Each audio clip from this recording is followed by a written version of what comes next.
What's up, guys? We're live. We are back. I'm here with Seth. Yep. Hey KJ, just trying to load up my video here. I see you. Yeah, I see you in there. You're good. Alright. So, welcome everybody. This is FSL Season 5. This is our second night, week 1. And we have actually pretty good games for you tonight. And I'm joined here by, you heard KJ Freedom, but also going to be casting tonight's game, ET Phone Home. How are you doing, ET? Doing well. How are y'all? Not too bad, not too bad. I'm glad that you're joining us here. I really always appreciate and like to listen to you cast these games. And what do you think about these games tonight? The first one is Kitty Cat Gamer, and I think you're familiar with Chen. So we haven't seen Chen. What can you say about Chen, the player? So Chien is actually my youngest brother. He is 9, so it's going to be exciting to see. He's been working hard to try and improve for this. So I'm excited to see what he has to pull out. Yeah, that's part of me. So it's Xian, right? So I saw when he registered, he was rated as a bronze player, but now I see that he moved up to silver. So I think he's been improving and he's been preparing for tonight's game.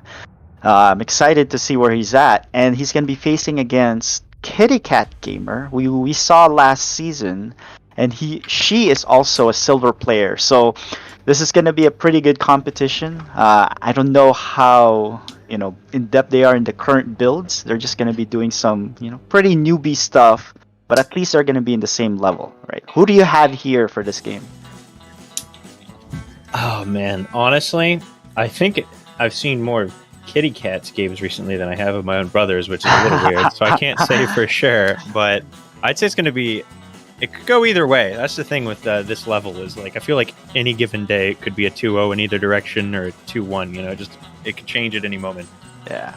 Well, you know what? Let's talk to them directly and see where they're at and see how prepared they are. So let's bring them both in. Joining us here, both Kitty Cat Gamer and Xian. How are you both doing? Let's start with Kitty Cat. How are you, and are you excited for your second season in FSL? Yeah, I'm excited. Excited? So have you been preparing? What type of preparations have you been doing for this season? I've been learning most of the controls and stuff, and in macros. Okay.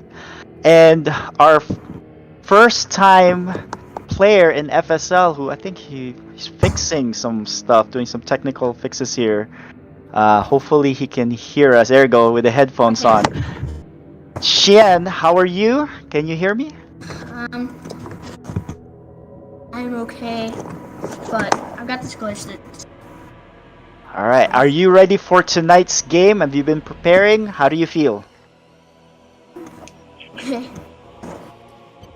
Good. ET, do you have any questions here for our players? Oh, let's see. So, how do y'all feel about each other's races going into this? Kitty Cat, how do you feel about Chien Phone? I believe he's playing his, honestly, no idea. Zerg? Terran? He is playing Protoss. Protoss. There you go. How do you feel about Protoss? Usually go against Protoss. I just don't like it. All right. Awesome. Alright, And- so go ahead. And I guess, Chien, how do you feel about going up against Zerg? Are you pretty confident against Zerg players? No, I'm horrible against third players. That's all right. That's a good approach, I guess. All right. Very cool. Alright, well, if there are any other questions, we are gonna get started. We're gonna mute and deafen you here on the channel. And we're gonna talk to you after the match. Good luck, have Wait. fun, and ET, take it away. Alrighty. Now, yeah, so we're looking at Zerg versus Protoss. A classic matchup. Uh-oh.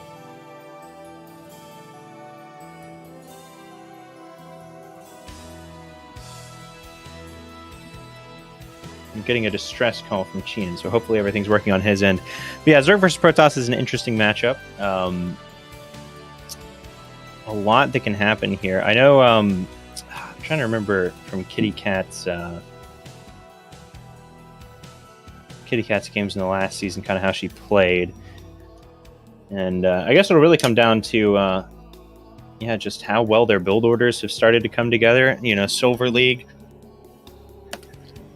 is where you start to see the first kind of semblance of an order in the build. It's not just what do I feel like building at this current moment in time. You kind of have a little bit more of a plan going into it.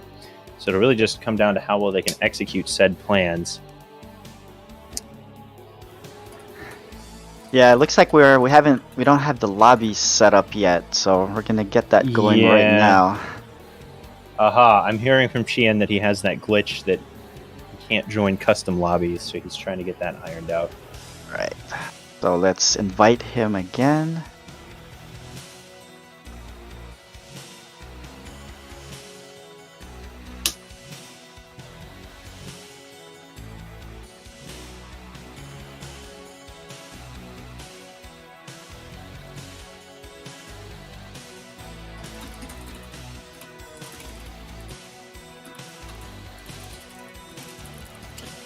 Yeah, those are some interesting choices. Glittering Ashes, Primal Cards. Okay, yeah. I'm a little surprised to see 2000 Atmospheres veto, because I feel like that's just the map that everyone likes to play on. It's that map in the map pool. Yeah, I mean, from all of the major tournaments that we've seen, 2000 Atmospheres, the most played map. Everybody just likes it. It's pretty basic, it's standard. Yeah, and it's surprising to see that being vetoed. But, I guess in this level, they just kind of randomly pick which one they want to veto, right? Right, yeah. I think you kind of just look down the list and you're like, I don't remember liking that one. That's what you go with. And it's funny because the ones that are selected, right, like Pride and Altaris, Glittering Ashes, and I guess if you look at it, I'm like, oh, this is a fancy map, let me pick this, right? So, but these are actually pretty weird maps. Alright, so we're having problems joining the lobby. Let me see. Let's leave this lobby. I'm going to recreate this lobby. Let's see if that works.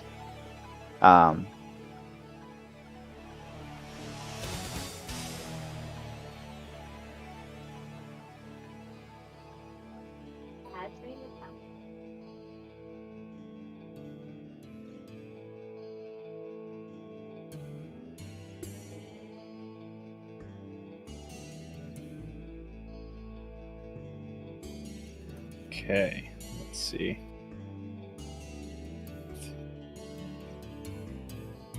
It looks like Kitty Cat is also having some difficulties joining lobbies. Actually, I created a new lobby. Let me see if I can... Alright, I got Kitty Cat to join my lobby, but let me try again with Chien.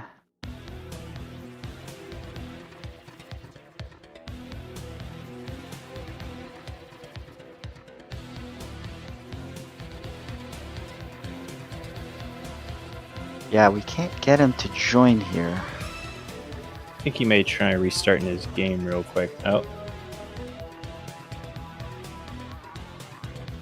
Let me see if I can...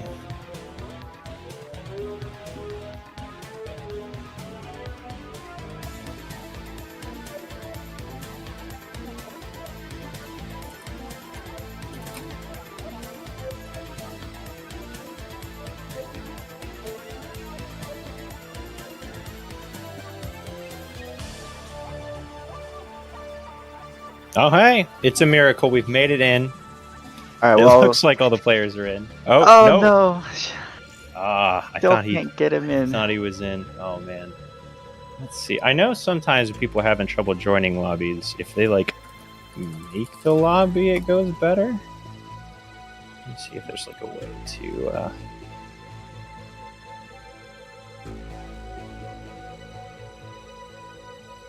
Alright. So I think we are having issues in creating these lobbies and having them join. I am going to restart my StarCraft just in case. And we're gonna ask everybody to restart. Alrighty.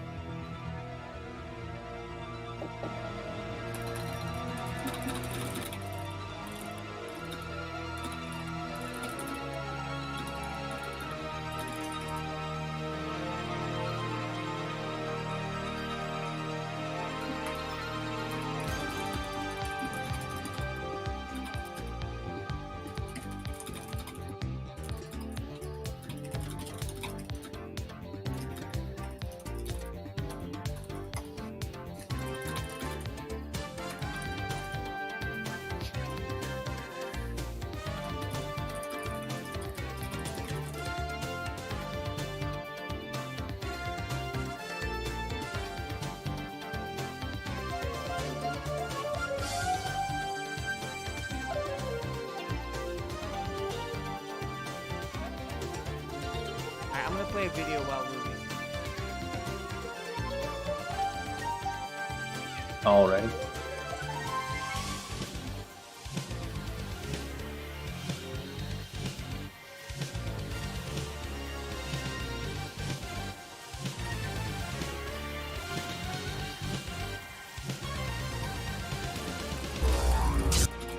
Alright, I got Xian to join my lobby. We just need to get the casters. Alright, I'm back online. Okay. Okay. Oh, sure.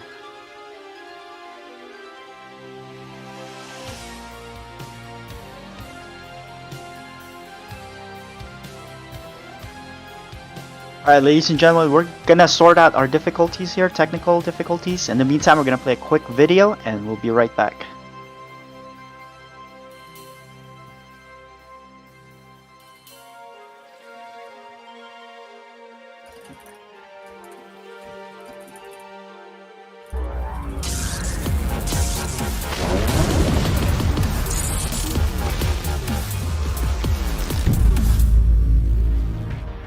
Sarah, what have you done? Kerrigan, the die is cast. This is the last day. Your swarm darkens the sky of any planet. Forget Minsk. Forget all of it. When we are done here, I will return to my people and accept their judgment. Command, we've found Kerrigan. She's holed up in a Zerg base. I made my peace long ago.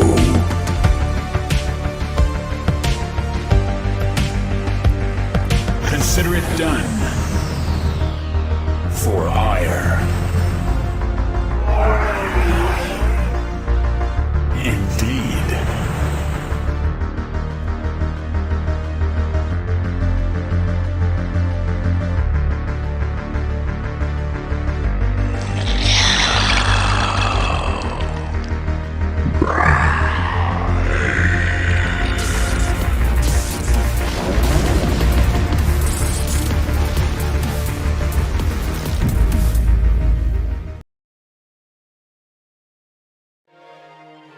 Alright, we're back. Alright, welcome back, everyone. I think we got our lobby set up. We just need to have our observer join the lobby. Otherwise, you guys won't be able to watch the games. And as soon as that's done, then we can get started. Looks like there it is. Have the players ready.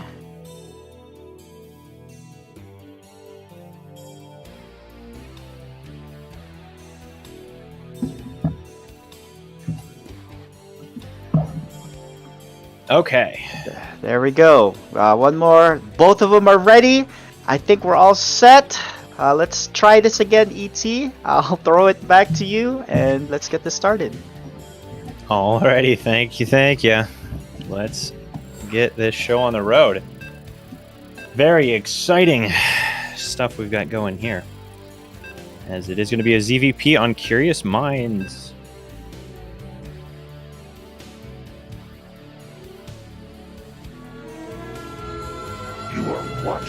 FSL Season 5.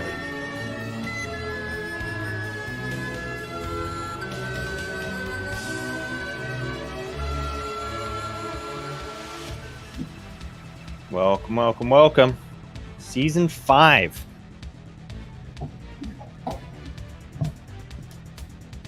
All right. Curious Minds.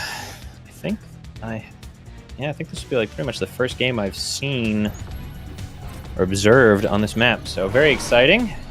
As down here in the bottom right-hand side of the map, we have our purple Zerg player. She is Kitty Cat Gamer. And our Protoss player in the green in the top left from Redstone, it is Jim Hole.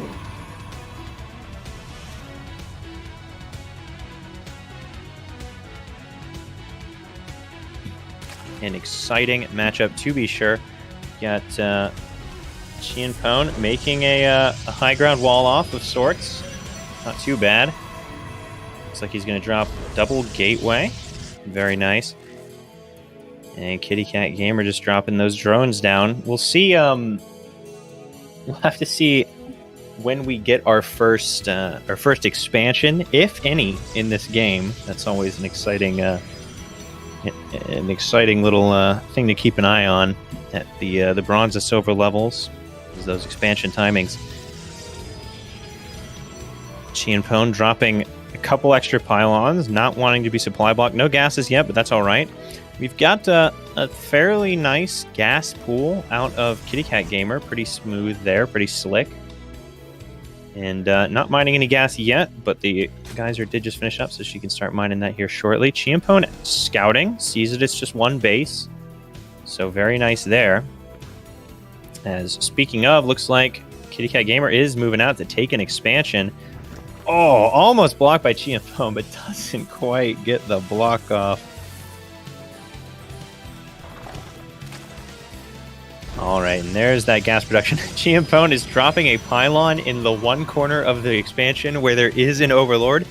So Kitty Cat Gamer does see that, sends a drone down to start biting at the probe. Now, he hasn't made a cybernetics core, so he can't actually make any batteries here, and he doesn't have a forge, so he can't make cannons either. But he is sending a couple zealots across the map. Maybe he will drop a forge. We have Zerglings coming down to try and deal with that pylon, but 2 zealots should be able to deal with that amount of Zerglings fairly easily. As looks like the pylon will go down, but plenty of extra supply behind it for Qian Pone. And yeah, I mean, unmicroed, these Zerglings are just going to get annihilated by these zealots. And indeed they do. The probe chased all the way back by the drone, which then gets snapped up by the reinforcing zealots, which are going straight for the main base, actually, not bothering to stay and attack the hatchery, which I would say is a good choice here. I think that's the way to go. Although now he's chasing Zerglings, I think you'd want to just target drones here, but obviously that's a little bit complicated of an ask. He's going for the queen, which is a good prioritization. Almost gets it killed. These next 2 zealots coming in should be able to clean up this amount of Zerglings and that queen if Kitty Cat Gamer is not careful. They do clean up the Zerglings. Now just sticking down to the natural is Qian Pone, saying, you know what, I'll just take your hatchery down here if I can't get your queen up there. He is floating a fair bit of money and still has not started a cybernetics core, but he's doing fairly well for himself across the map. 2 more zealots on the way. And yeah, almost going to get this hatchery. It looks like will get this hatchery, in fact. Only 6 Zerglings on the way for Kitty Cat Gamer. She does have a few up on the high ground, but not a whole lot. I don't think enough to deal with 4 zealots. They do have some damage on their shields. I like going right after the hatchery is killed because, and that's not sarcastic, because it drops a bunch of broodlings, which do manage to get rid of pretty much all the shields on these zealots, which makes them a lot more vulnerable to those Zerglings. Does manage to kill 2 of them, whereas if she'd gone before, I don't know that she would have gotten any at all with full shield HP on the zealots.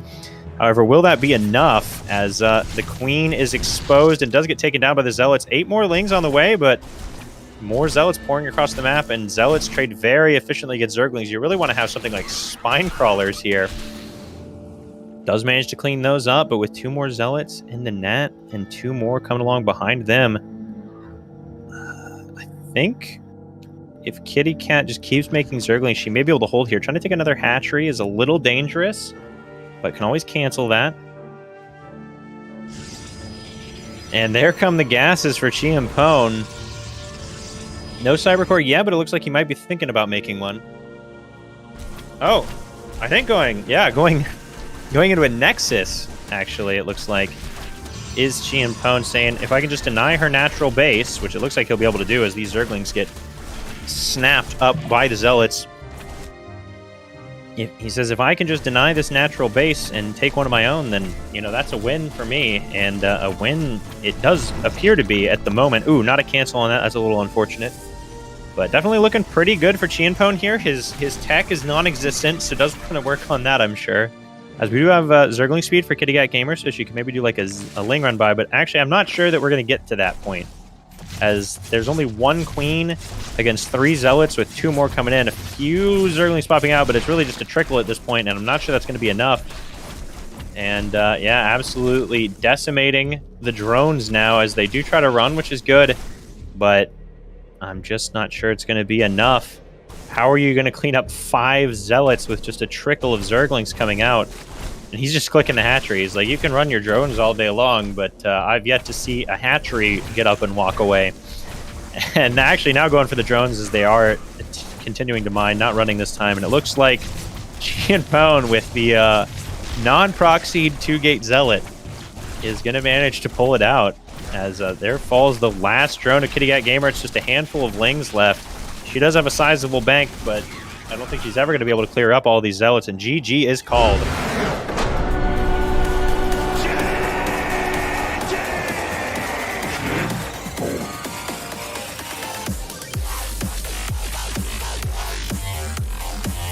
As he whips off his glasses in victory.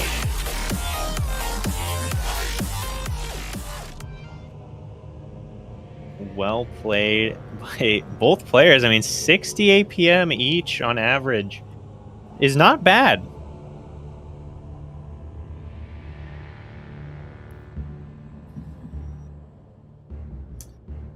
Oh, that was a nice, pretty action-packed Code B first game there. Yeah, it really was. It was quite the thing. I mean, yeah, I do need to. Sorry, go ahead. Now I was just gonna say that the first Zealot came out and it was just nonstop aggression from the Protoss, and until eventually he got run over. But that was a really nice first game. Yeah, I'm gonna need to ask him what the plan was with that first pylon. I think maybe he was planning on having a forge, but instead it was just a singular pylon. And nothing you could really build off of it. So I'll have to ask him about that one. Maybe he just forgot a forge or a cybernetics core or something along those lines. But a very good, very action-packed first game. And it's a miracle we've made it into the lobby with no trouble, it looks like. So yeah, crossing my fingers. We're still waiting for KJ Freedom to join. It says pending. Hopefully this goes through. There it is. I think we're ready to go. And let's get Game 2 started. Alrighty. And Game 2 is going to be, as we mentioned, on Pride of Altaris LE, which is another one of the newer maps.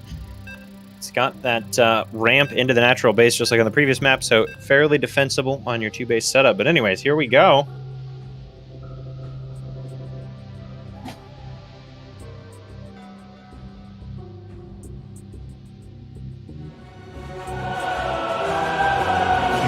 Watching FSL Season 5.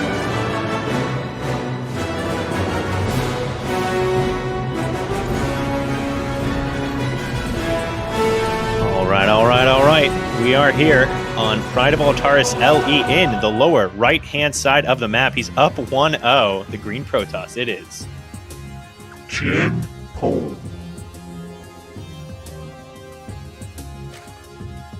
And in the upper left, will she be able to tie the series up in this game? It is our purple Zerg. Kitty Cat Gamer.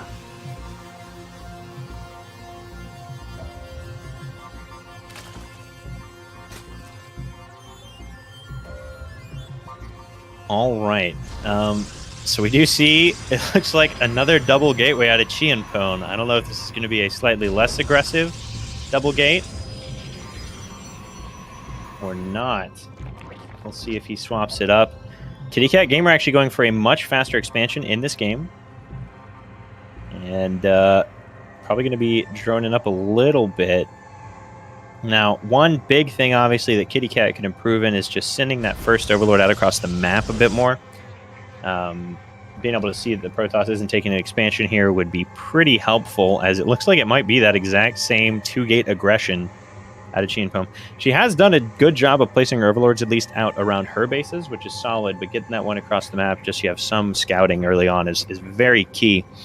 But we'll see what this probe chooses to do, as we do see 2 Zealots being fired up.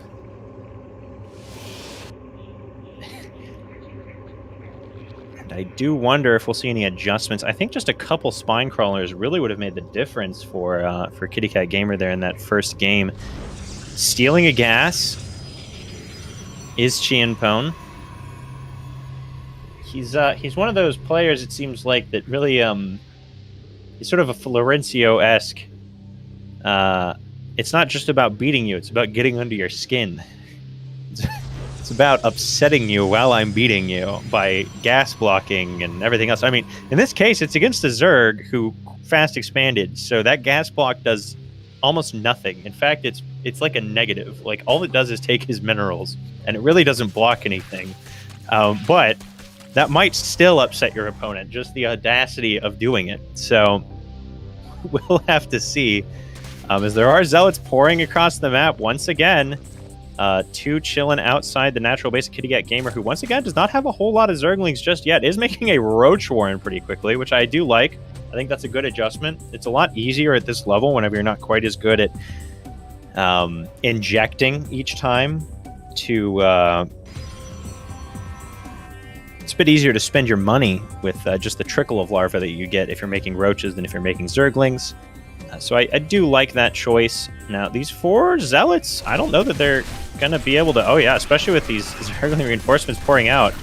And, I mean, just this small adjustment out of Kitty Cat Gamer of making a lot of units has paid off in spades, as that was a pretty solid trade for her. 4 Zealots for 12 Zerglings is obviously a trade you'll want to take any day of the week as the Zerg here. And Chienpone pulling back across the map. Does have a Cybercore coming up this time, so playing a little bit more conservatively, just putting on pressure. Did force out a lot of Zerglings, but is down a base, so really needs to get that expansion going up here soon. Oh, and that Twilight Council, I think, tells me all I need to know about what's coming.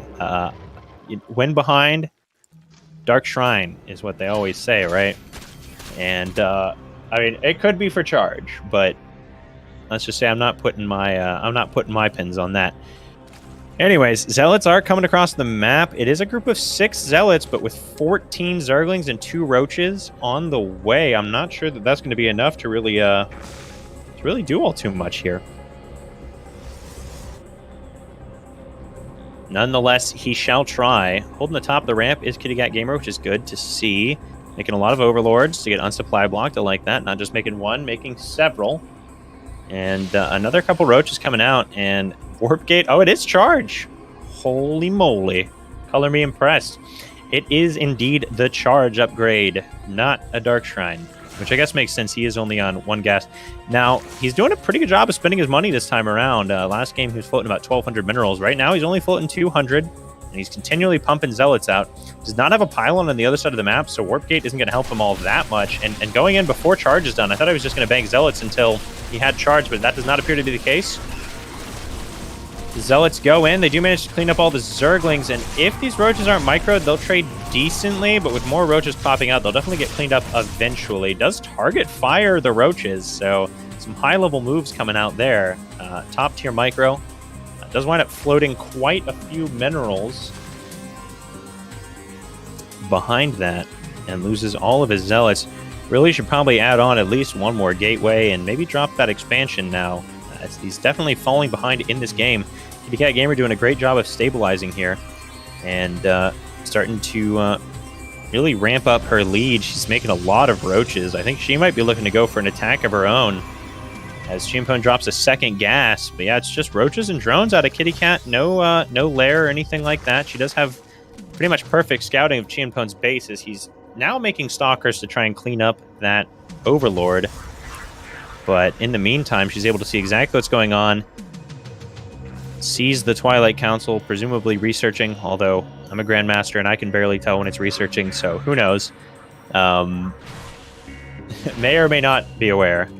But looking to take a third base. Kitty Cat Gamer looking really good here. Once she got her feet under her, she's definitely showing that she can macro pretty well. And definitely kind of taken off ahead of Chimpone here, who is looking to take an expansion. A lot of Overlords coming down. I like that. We might have to start calling her a laser, Kitty Cat a laser or something like that. Because 7 Overlords dropping. We will be able to make roaches 4 days, making a lair as well. If she makes roach speed, that will be awesome and exactly what she needs to do. As that'll really help her against those charged zealots. Sort of, you still have to kite, so maybe, you know, it'll still be good for getting across the map. So there's that. Chimpone is dropping his gases, taking his nat, and making blink and starting to make stalkers. Whereas Kitty Cat Gamer just making roaches and drones all day long. No roach speed quite yet. The lair is finished. We'll see if that does wind up coming down. And that third base nearing halfway done. But here comes Chiampone's army. But, I mean, 8 stalkers and 6 zealots versus 16 roaches. I don't think this is going to go well for the Protoss here. Although I have been known to be wrong in these situations before. He sees the army, he pulls back, he's getting ready to go in. He has his zealots in the back. That's actually kind of okay. The zealots are tanking and the stalkers are doing a good amount of damage, but yeah, as I was saying, I mean, there's just a lot of roaches out here. He's like cornering himself now. Okay, we'll manage to get out as Kitty Cat is not cutting him off as he tries to escape. So should be able to make it out. Zerglings are chasing him down a little bit. Makes it out with most of his stalkers, though. And Blink is nearly done, but that's a lot of roaches out now. Ooh, possibly going to lose another one. Does make it out because of that lack of roach speed. But I think Kitty Cat Gamer might just chase him all the way home, as the little piggies of yore used to do. And Blink is finishing up, but with only 4 stalkers against almost 20 roaches. That's going to be a tall order there. Third base is up behind this as well for Kitty Cat Gamer, so it's going to be kind of hard for her to, or for Qian to catch up, even if he does manage to hold here. No shield batteries, so no overcharge, imba charge, whatever you want to call it. Oh, there we go. A day late and $1 short, I think, though, as the batteries are only now dropping. Now that the roaches are wandering into the natural base, they do get canceled almost immediately. 23 roaches being made behind this. Oh my goodness. And the roaches are just chasing the stalkers for the rest of eternity. Actually getting some injects off as well as Kitty Cat Gamer. Very impressive. Depowers one of the gateways. So there will be no reinforcements here shortly. So those gateways are getting killed. Just sending a handful of roaches to keep the stalkers busy, and the rest of the roaches ripping through Chiampone's base. And it's not looking good for him here. 82 army supply out of Kitty Cat Gamer, who is just continually producing roaches and sending them across the map. Only 2 stalkers remain, and they're getting rapidly cornered by these roaches. A good effort out of Chimpone in Game 2, but Kitty Cat Gamer, it looks like, will be able to tie up the series here. Unless this stalker is the greatest stalker to have ever lived, which I kind of doubt. And now the probes are being pulled, but probes against roaches are not a very pretty sight if you are a Protoss player. And even going to depower the very last gateway, so that is all the army that you're going to see out of the Protoss this game.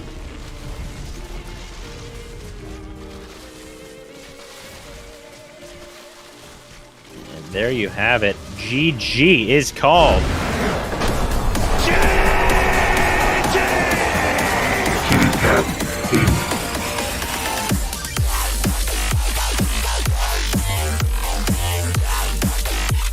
Kitty Cat Gamer striking back against the Zealot Walk. Very well done indeed. Good adjustment. And we will head into our final map. Tied up 1-1. Kitty Cat Gamer looking revitalized after that victory there. And Chien Pone looks like is keeping his cool. So we'll see what happens in this game 3.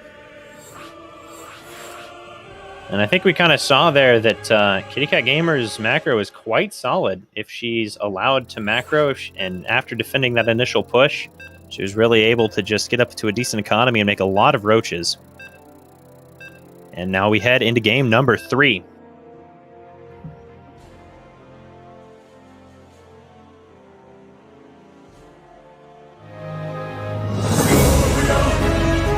Watching FSL Season 5.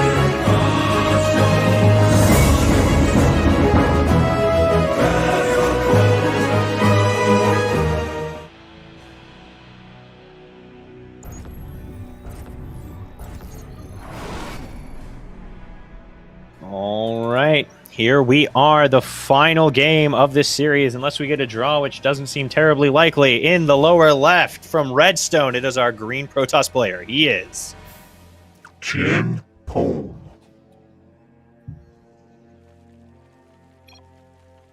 And in the upper right, our purple Zerg. She is Kitty Cat Gamer.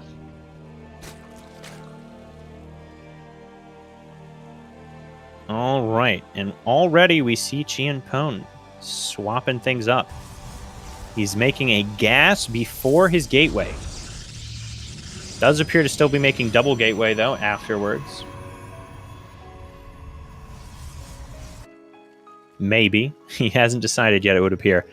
As Kitty Cat Gamer is going gas first, probably a pool going to be following that up. I mean, which makes sense. At this point, you're like, well, hey, this guy has done the same cheese to me 2 games in a row. What are the odds he switches that up? Not super high. So, is going to go ahead and go pool first. Now, I would say, honestly, that might wind up backfiring, because one of the big things that helped her in the previous game to hold the attack was the fact that she had 2 hatcheries worth of larvae. So she's actually able to make a lot of Zerglings. The trickle of Zerglings off of 1 hatchery is obviously half as much as the trickle off of 2. Makes sense. And that's a big difference when you're fighting Zealots with Zerglings. She is taking a relatively quick expansion, so it may wind up being okay anyways. As Chien Pone, he is making a Cybercore pretty quickly behind this now.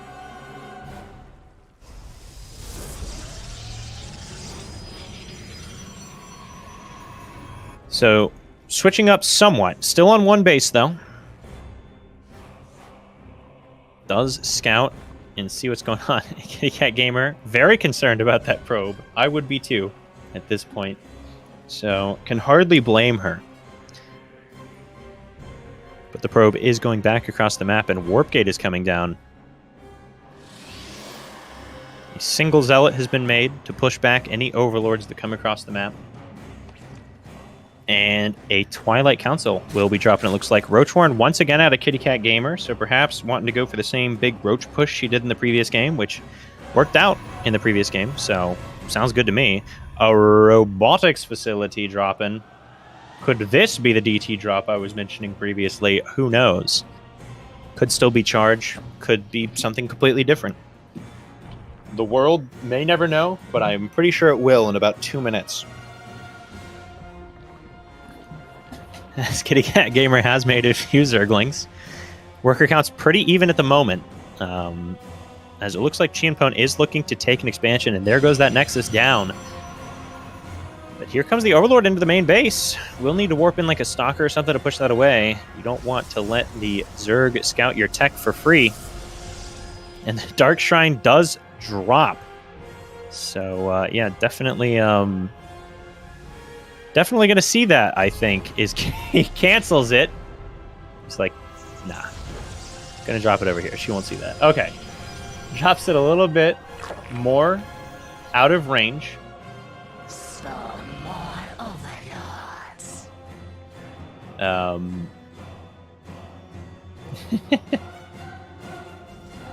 Oh, no! She's coming. He cancels again. Gonna kill the Overlord and then redrop the Twilight Council, I think. Yeah, alright. Perfect. There's no way she knows what's going on, as the lair is now halfway done. 2 more gateways dropping. And the technically third Twilight Council of the game is, or not Twilight Council, Dark Shrine is dropping of the game. Quite nice. We do need to see a warp prism getting coroned out of that robotics facility if it's going to make it across the map in time for this DT warping to happen. Meanwhile, Kitty Cat, she's getting a pretty good 2-base setup. Might want to see a 3rd base coming out soon. And again, that roach speed would be good with that lair. And obviously, you know, an Overseer, but who knows?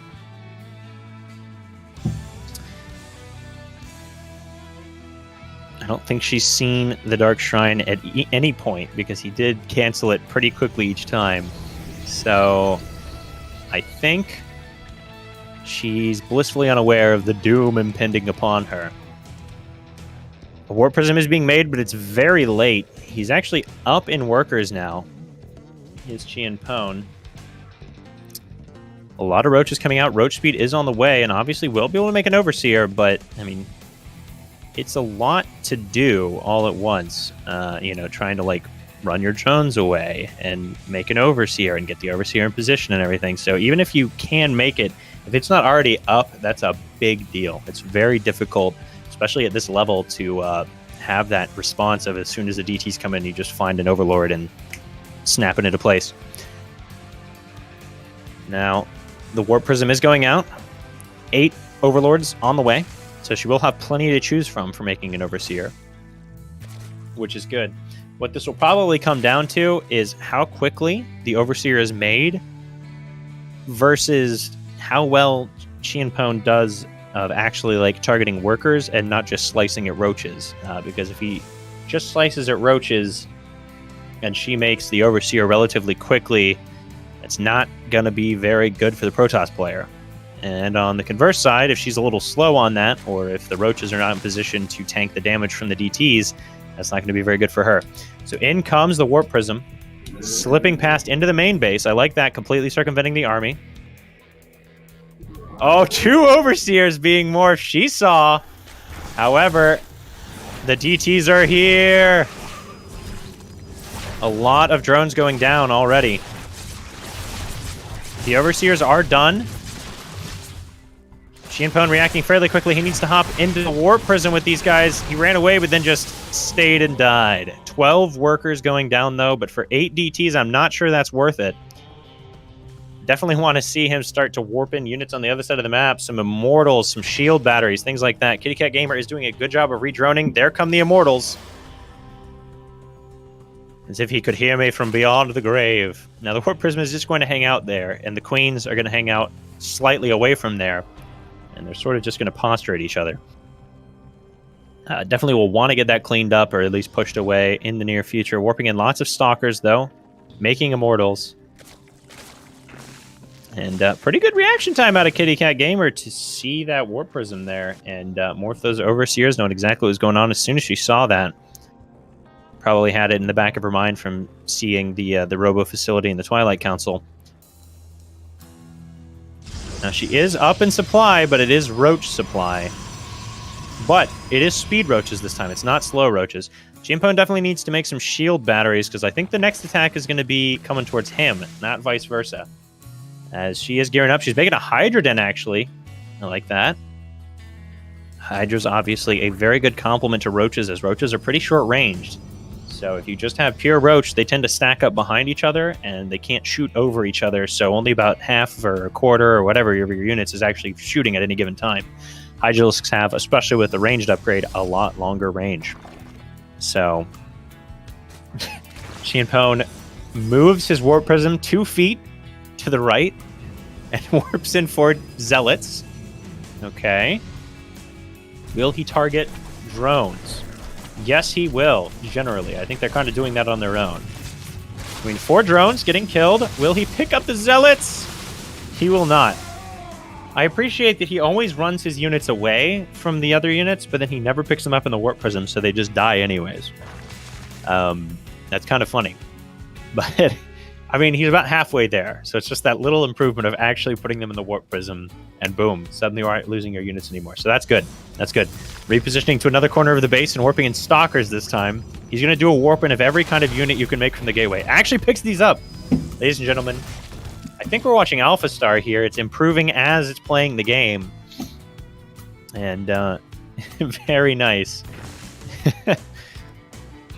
We do have the Stalker warp in now.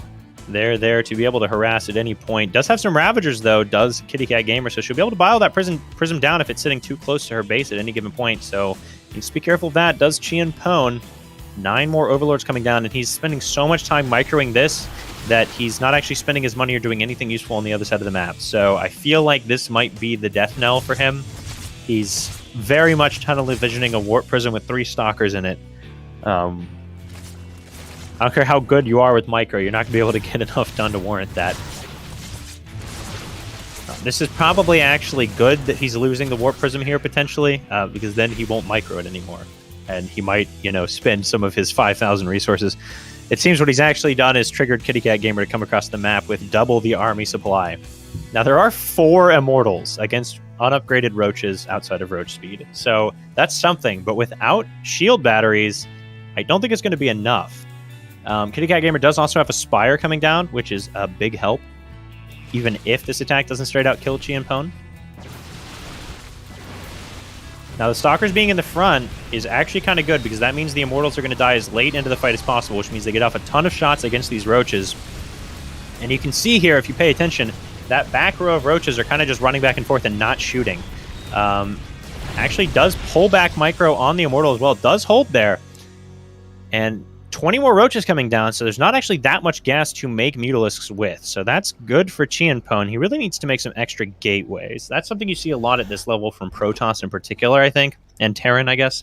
Zerg, your production kind of just expands naturally as you expand. Zerg and Terran and Protoss, you have to actually make production buildings outside of just your Nexus and your command center. So at the lower levels, it's something that happens a lot where they make like their first 2 or 4 gateways in their robo, and then that's all they make. And they like take forever or just never upgrade their production by making more buildings to make things out of. That seems to be what we're kind of seeing out of Chien Pone. The other thing you do sometimes see as well, this is more rare at this level, is the people who only make production buildings and never actually make units out of them. So they'll have like 10 Stargates on 2 bases, which you can only produce out of like 2 of those, or maybe 3. It's a lot rarer to see, though. What you typically see is exactly what we're seeing out of Chien Pone here, where he's now up on 3 base. At 3 base, you could support about 8 gateways, and that's not even counting the bank he's already developed. But he's only at 4 gateways, and he's not adding on more. And he's not really using them too much either. He's mainly making Immortals. So that's why we see Kitty Cat Gamer. She's actually utilizing the production she has, and so she's back up 70 supply over Chien Pone. So very good macro out of her. And Chien Pone definitely has some improving to do on that front of just adding on those production buildings in the future. Is making some forges now, so we're going to see our first ground upgrades of the series. Kitty Cat Gamer is making some upgrades for her Mutalisks. And potentially going to be making upgrades for her ground as well. She's made Evo Chambers. Nothing started yet. It does have a good economy, does Kitty Cat Gamer. Once again, doubling that army supply. And this time it's better units. There's still some Roaches, but there's also some Hydralisks and some Mutalisks, which aren't great in an upfront fight, but still good. And Chien Pone is actually the one that's going to be aggressive when he's down almost 100 army supply.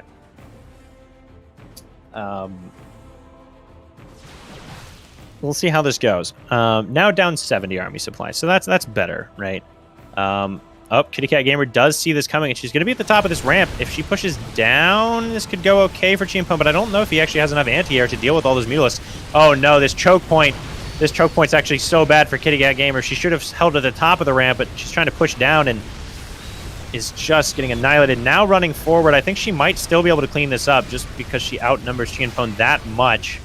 But does do some stutter step micro, does Chien Pone. And the Hydralisks are mostly gone, which means it's going to be just Roaches and a few Ravagers against these Immortals. The Immortals might actually be able to push through the battery of Immortals. That overcharge activating on the one low Immortal. Another one does fall. It's 3 Immortals. Actually pulls the roaches away kind of cleverly, does Kitty Cat Gamer. She takes some severe losses, but she has the production to remake, and Shinpon really does not at this stage of the game. So I'd say that's good for her overall, because she's actually spending her money a lot better. Now, she needs to make Hydras again. She's going back into that old... Oh, dear.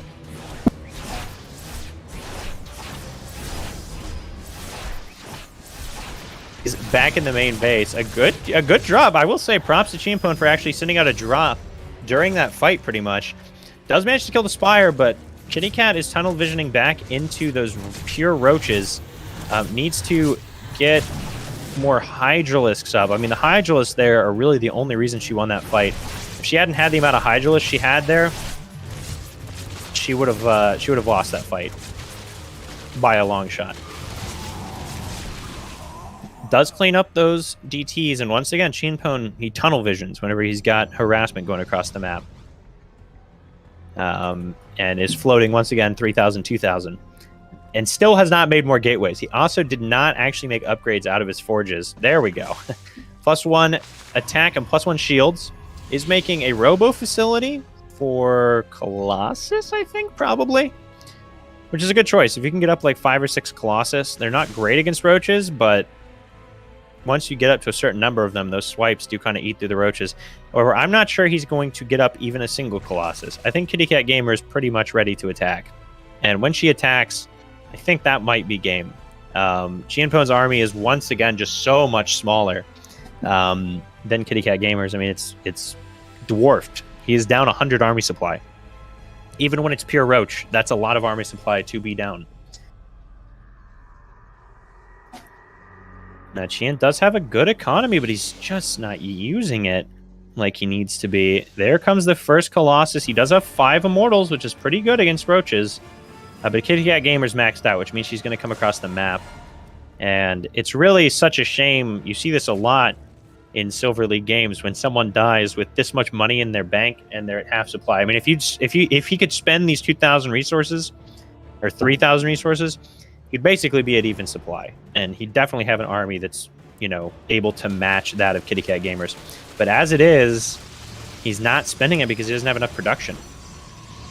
There we go, finally adding on more gateways, but it's too little too late. I fear she's going for the natural, which is where his army is. If he could maybe target down like the Overseers, that would be huge, but I don't know that he's going to be able to. And oh, she's charging in. Very good out of Kitty Cat Gamer to stutter step forward. Really needs to do that. The Overseers are not in range, so those DTs are actually doing some pretty good work. I don't know if it's going to be enough, though. The Immortals are falling. Oh, and he actually stutter stepped back into the view of the Overseers, which means, yep, the DTs are now falling as well. And there you go. I mean, it's the macro. That's really what it comes down to. And, yeah, charging through Shinpon's base now is Kitty Cat Gamer. He's got 1 Colossus that he's trying to micro, but Colossi are not good enough, especially against this number of roaches. And it looks like Kitty Cat will be able to push through here. I mean, even just like 2 or 3 shield batteries might have been the difference in that fight, but did not make them, and thus will be falling in this series, it looks like.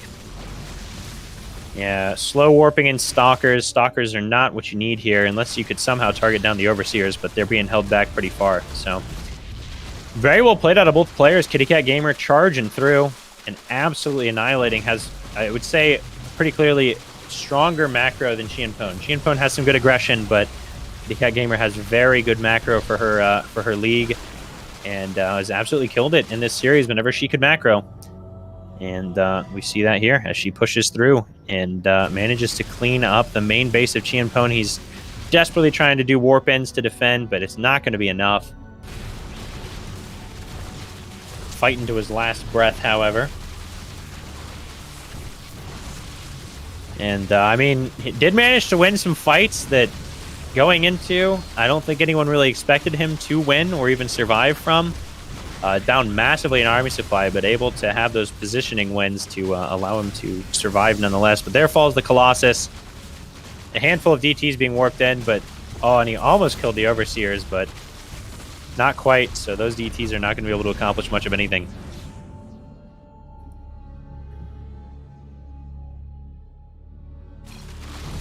And GG is called. Well played,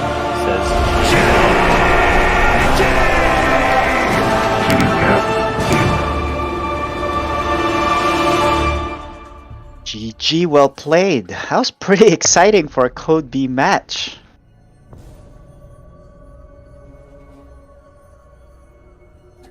Yeah, that was extremely exciting. Yeah, I mean, I think it's well, too bad we lost Champone from in the Discord channel. Hopefully, he can jump back in. But you know, I think he just needed a few more gateways, right, to be able to support constant warp-ins.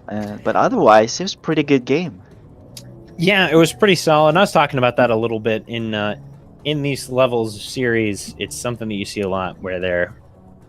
Yeah, I mean, he did a good job of building his economy. He'd saturate his bases when he took them, which is a good step. But you have to start adding on that production behind it. Yeah, and also, yeah, he spent a lot of time microing on the other side of the map, which is pretty cool to see. But at the same time, it suffers the the production cycles and any production facilities you need to make. But it was a good game for both of them. So let's chat with them real quick. Oh, we lost Champone again. Oh, there you go. Let's bring him back in. Good games, both of you. Let's first talk to Champone. That was a really good showing for your very first FSL match. How do you feel in those games that you played tonight?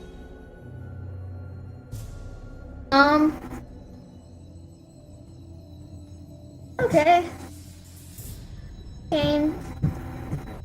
Was okay. Yeah, there's so many positives that we can see from there, and the things that you were lacking, you can just probably watch the VOD and see where you can improve on. But you know, you're a very promising player, and I really want to see your future games once you start ironing out those little things. Do you have any questions here for Champone ET?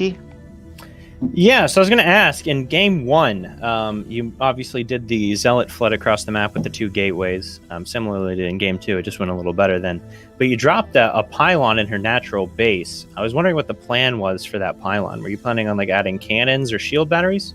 I was planning on warping in there so I wouldn't have to walk them.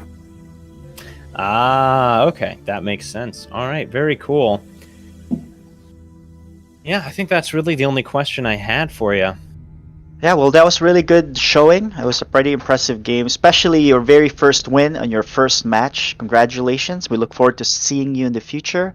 And now I want to say congratulations to Kitty Cat Gamer, who last time we saw her in Season 4, she didn't make the playoffs, but you can see a tremendous amount of improvement from her game, especially the macro side. So first, Kitty Cat Gamer, how do you feel with the win tonight?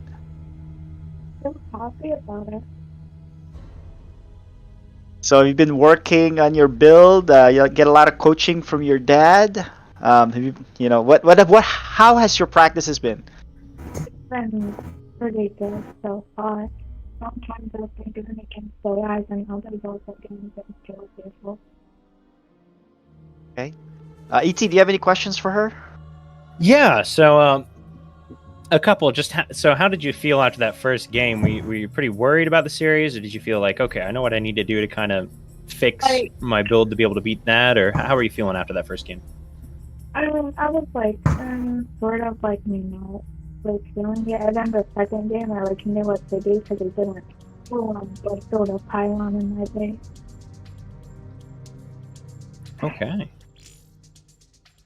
Yeah, that makes sense. All right, and then so what you were pretty reactive with the whole making overseers whenever you saw the warp prism coming in. Did you kind of suspect he was going for DTs in that game, or just once you saw the warp prism you knew there was only one thing it could really be? Well, I just thought that he might build invincible stuff. I didn't really know, so I just built overseers just in case. All right. Yeah, that makes sense. Well, very well done and well played. I look forward to seeing the rest of your games throughout the series. All right, congratulations. And with that, that wraps up Code B. We're going to be moving on to our Code A match. And for those who are just watching, Code B is basically a division where we have silver and gold players. And now with Code A, it's a little bit higher gold and even platinum players. And so the level has increased.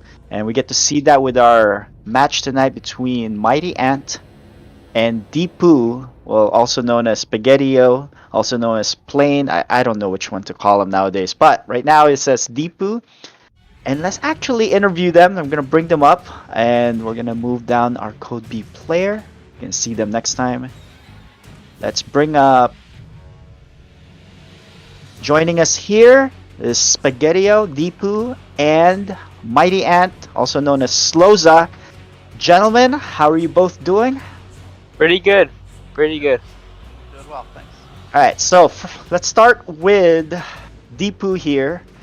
Last time we saw you, you had an amazing playoff run in FSL 4. And we were thinking about moving you up to Code S, but there are a lot of Code S players yet. So let's keep you here in Code A, and we have still good players here in Code A that, it's pretty tough to beat. One of them is Sloza here, Mighty Ant. Cyan is back here again. The winner of Code A division was actually the Archaic. So there's a lot of, plenty of competitions here. But how do you feel about this season in FSL 5, and how far do you think you'll get? I did see that I was in Code A instead of Code S this time, so I'm here to make it back up there in the finals again. So that's the goal overall. But yeah, there's that. I wanna. Yeah, I mean that's the main goal again, just to hit up there and win the finals again. Yeah. All right, nice. We're looking forward to it. So we were gonna be facing off with a very methodical player, a Terran player here. It takes his time. He has his nice builds. Sloza, Mighty Ant. I don't know which one I should call you, but are you ready for tonight? What kind of preparation have you been doing for this season? Well, how do you prepare for? I mean, that's true. That's true. I kind of been playing against all races. Not sure what I was playing against tonight, but DVT is one of my better matchups, though. So we'll DVT. see. Yep, looks like he has Terran selected. I don't know if he's gonna change that last second here, but he does have Terran. Also, question for Deepu: are you gonna be playing the different races, or gonna be maining one race? Because you know what they say, master of none, but jack of all trades. Of course, yeah. Or you master specific one and get really better at it. So I guess you want to be a master of all the trades, right? Yeah. Want to keep them on their toes, you know what I'm saying? Yeah. Alright, so I think Sloza is very comfortable in Terran versus Terran. I think we're going to see pretty good games tonight. Any final words before we get started? Good luck. Luck, have fun. And we're going to mute and deafen you. And I'm going to start the lobby, so. Alright, I'm going to mute our players here.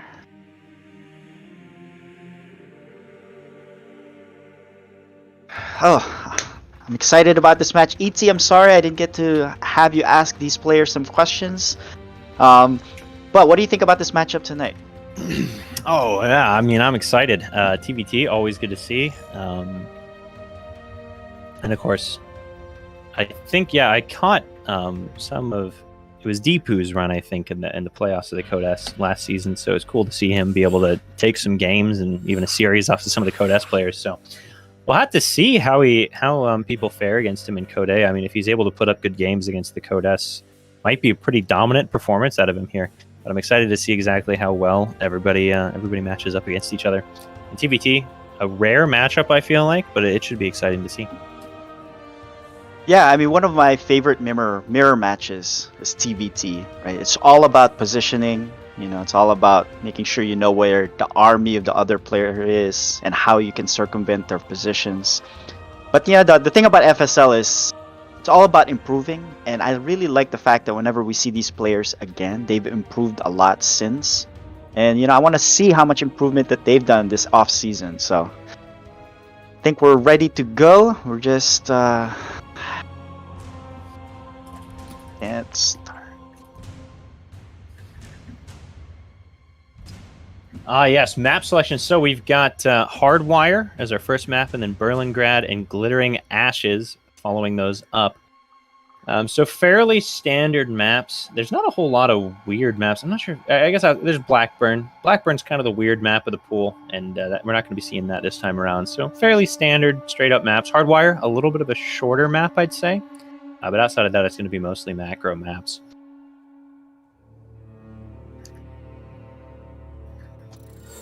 All right, there we go. Ooh, do we lose? Oh, okay. All right, take it away, ET. And excited to see how this plays out. Alrighty, here we go. We are hopping in.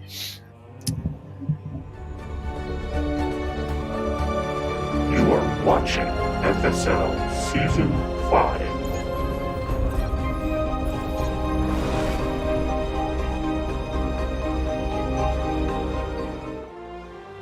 Okie dokie, here in the upper right-hand side of the map, in the blue, it is our Terran player. Sloza. And his counterpart in the bottom left, also Terran, but pink this time, it is Spaghettio. facing off on Hardwire LE. So there is no ramp up into the natural base on this map. That's one of the main features, I would say. Pretty easily defensible third base as well. There's only like 1 or 2 added chokes really that you need to worry about adding on that third base. So with tank spreads, it's pretty easy to defend all 3 bases, which is pretty important in TBT. And yeah, it looks like we have both players starting out with, we have Mighty Ant doing double gas. Deepu only a single gas for the moment. And I think it was a gas first out of Mighty Ant as well. So going to see a pretty heavy pressure on 1 base out of him most likely. Probably going to see a very swift factory with some Reapers behind it. And then possibly even a quick starport for something out of there. As Deepu is harassing the SCV, trying to build the barracks. Might be able to get it. If Mighty Ant's not careful, it does finish up in time, though. So shouldn't be able to get that SCV. Might get it, actually. Oh, does manage to get the SCV, but pays for it with his life. Does see the double gas setup as Deepu is expanding off of just 1 gas geyser. It's actually going to be a second barracks with Marines coming out for Mighty Ant and a Reaper for Deepu. So perhaps going to drop, I think, should drop a factory or something along those lines. Floating a lot of gas right now is Mighty Ant. Orbital commands on the way for both players, though, so that's a good sign that we have some quality players going on here. Obviously, you definitely want to be getting those mules out, and these players are both doing that. Not a ton of SCV production out of either player, slacking a little bit on that. Definitely would want to see more SCVs coming out. I guess I'm dumb, and they were making orbital commands. Mighty Ant, though, has had his done for a little bit, and no mule, no SCV just yet. So definitely wants to get those started. The Reaper does come in, but does get killed by the Marines. So very nice out of Mighty Ant. Good prep there, positioning his Marines right where the Reaper's going to come up, catching it. So pretty much completely denying the scout. Although actually, no, he did see the factory. So does get the important information that there is a factory, but it's not quite done yet. Now, what comes out of this factory will be relatively important. It could just be straight into tanks for a very defensive play, or it could be some Cyclones, or even Hellions, but tanks or Cyclones are more likely. Either that or nothing. It could go straight into a starport and just use it to maybe make him a reactor. It looks like Mighty Ant might be going for some sort of 16 Marine drop, potentially. Could also just be making these to be defensive, but no natural base out of him yet. So I'm going to say probably going to be going for some sort of Marine drop. To try and get some aggression done. We'll definitely need to get quite a bit of damage, though, as there's going to be 2 orbital commands on the other side of the map. Tanks already coming out for Deepu, who is dropping a second barracks and making a decent amount of Marines thus far. Has a bunker at the front. Factory at the front wouldn't really help now, would it? Does have a bunker at the front and is now dropping his starport as well. Medevac coming out for Mighty Ant. And there we go. We do have a tech lab coming down for Mighty Ant. No tech lab on his barracks, though, so there's not going to be any stim packs or anything coming out just yet for him. but he's popping out those medevacs. Does have a good amount of Marines, and it looks like he is loading up a single medevac, I believe. Yep, and it's boosting out across the map. Stimpak's coming down for Deepu, though, who has a tank sieged up. It looks like Mighty Ant is thinking of dropping in the bottom of the natural, though, where that tank will not be helping in the defense. And does outnumber the Marines of Deepu at the moment, but Deepu's rapidly catching up, now producing 2 Marines at a time. Meanwhile, we do have a reactor and a tech lab coming out for Mighty Ant on the other side of the map, so we'll be able to get STEM going. Almost scouts the medevac, does Deepu, who is dropping a 3rd base already. And we're just seeing some very solid macro play out of Deepu already. A lot of bases coming out. And Mighty Ant actually going to go straight up into the main base.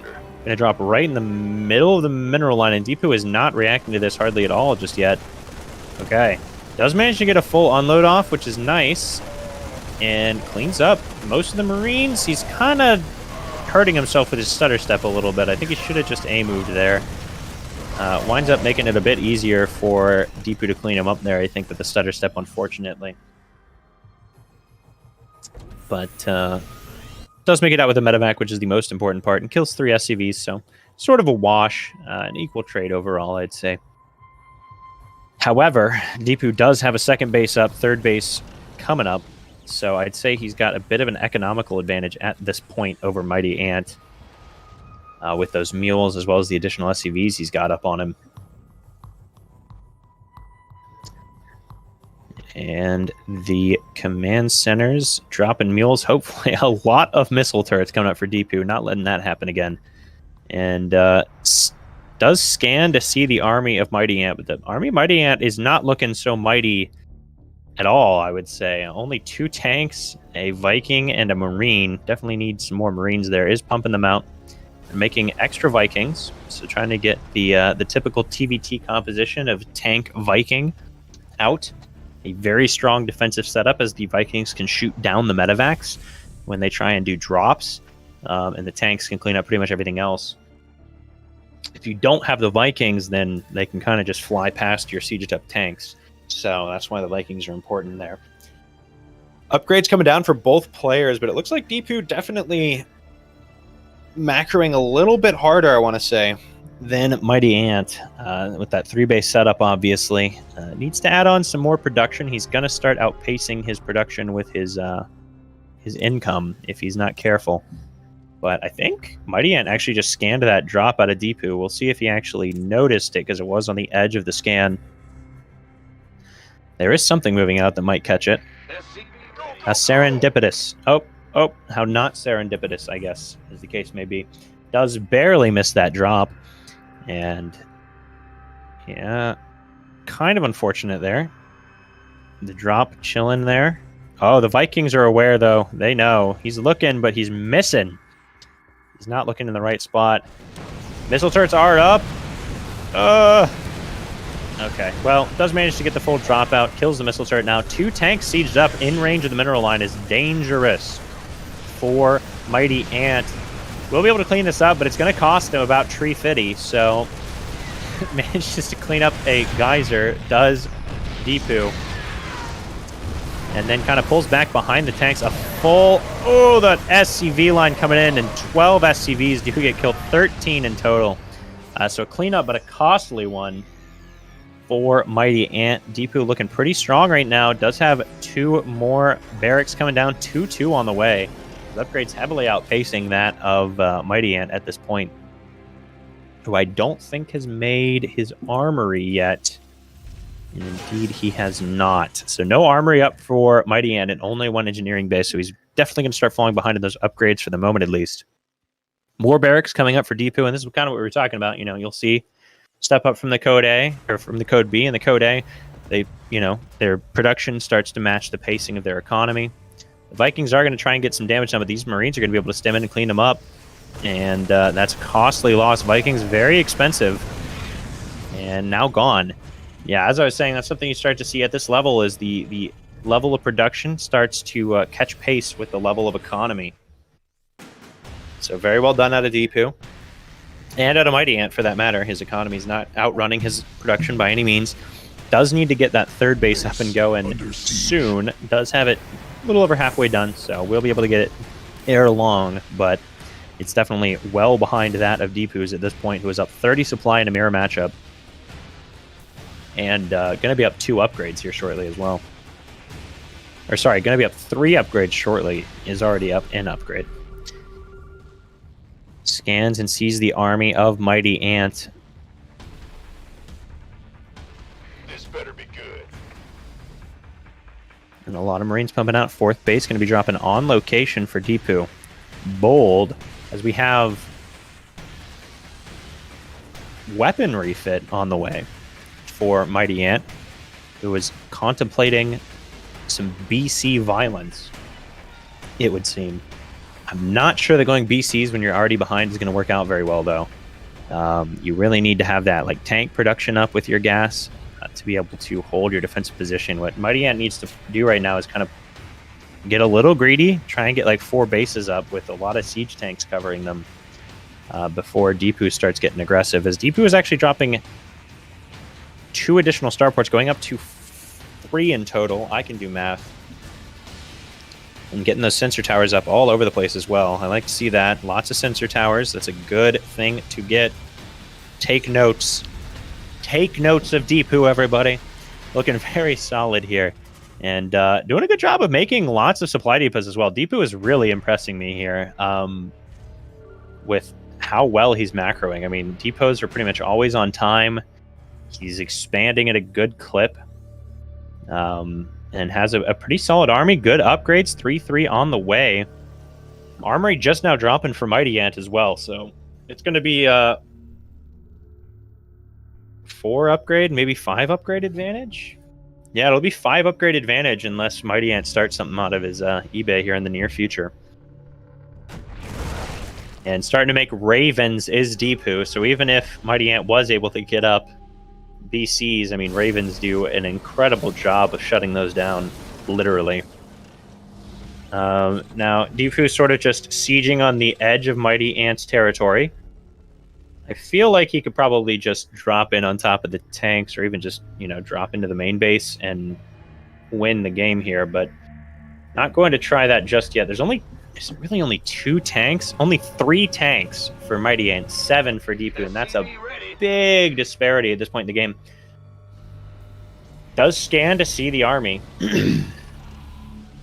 and is bringing his tanks up. Oh no!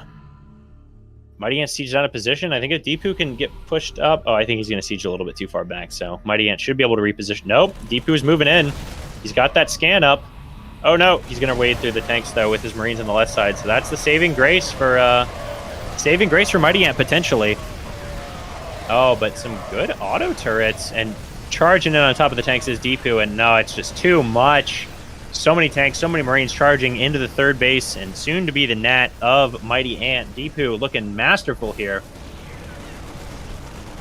And, yeah, playing very well. GG is called.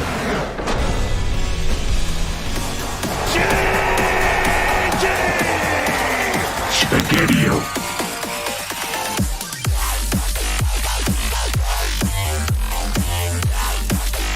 Very well played out of both players there, really, but Deepu managing to pull it out. Very well done.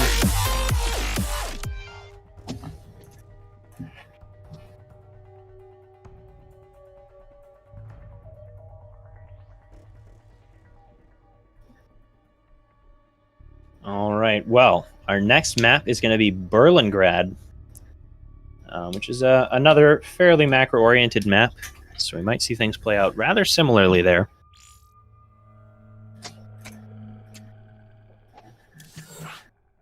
We'll have to see, though. And I'd say that really just came down to Deepu having some solid economy macro, getting his 3rd base up really quickly. It was a little greedy, I'll say, but it did pay off. I mean, he was basically on 3 bases almost as quickly as Mighty Ant was on 2. Nonetheless, we are starting off our next game on Berlingrad LE. Here we go.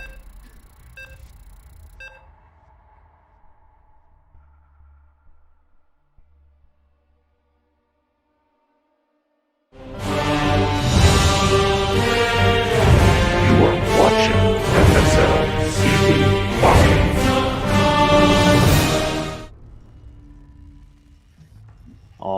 ladies and gentlemen, we are here, and in the upper left-hand side of the map, he's up 1-0. It is our blue Terran. Spaghetti-o.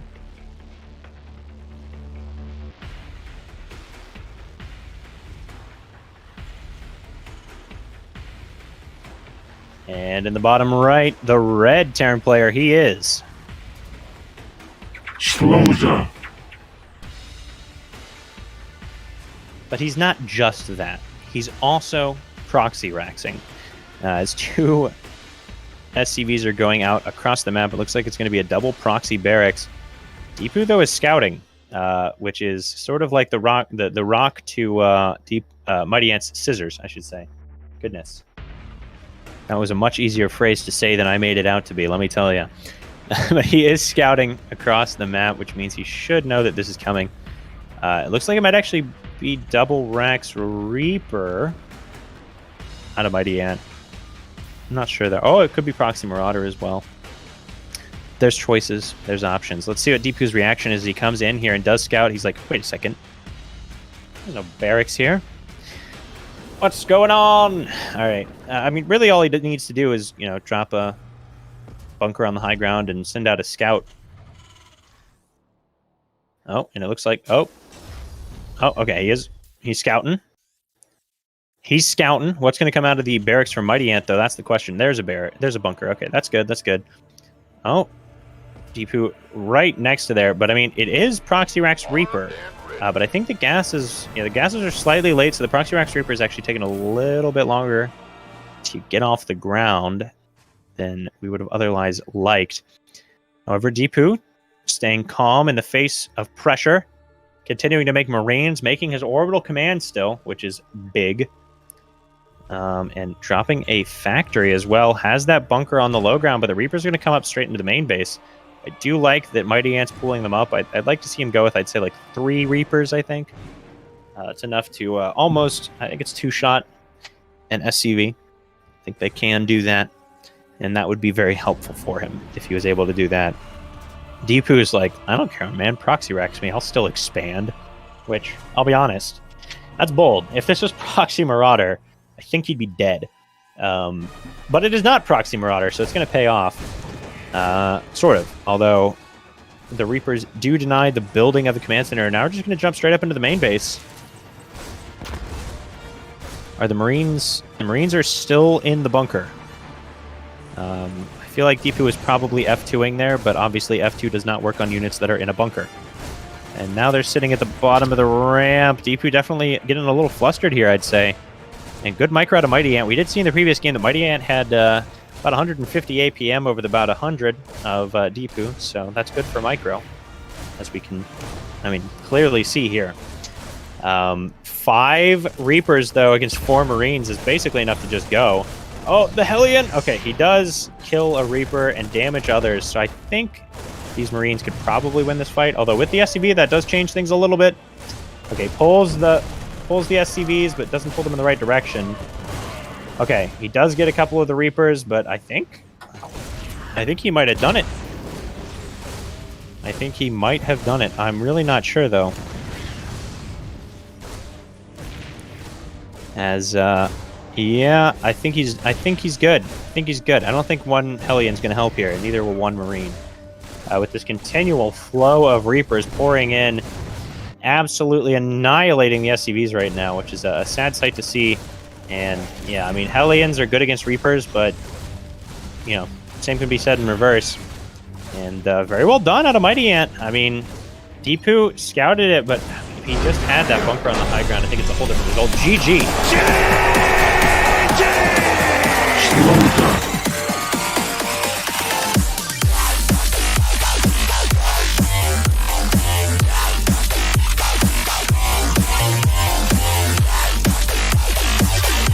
The ant is mightier than the poo, as they say. At least in that game. So we are tied up 1-1. We're going to go into game 3.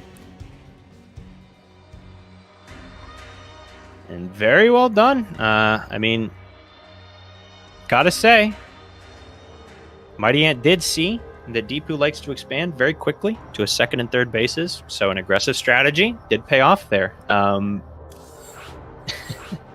So a very well picked strategy out of him there to kind of counter the greed, and that's the thing, right? That you kind of see is the better people get, the faster they tend to expand. But at the same time, you got to learn how to expand safely. We'll see if he manages to do that in this game. Here we go.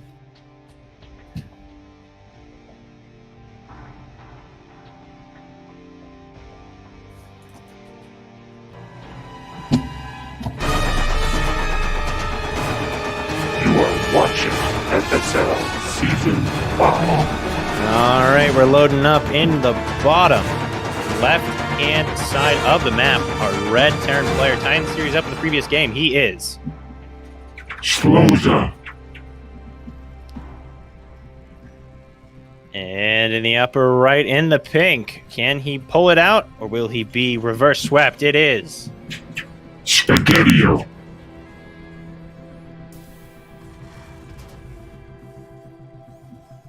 Alrighty.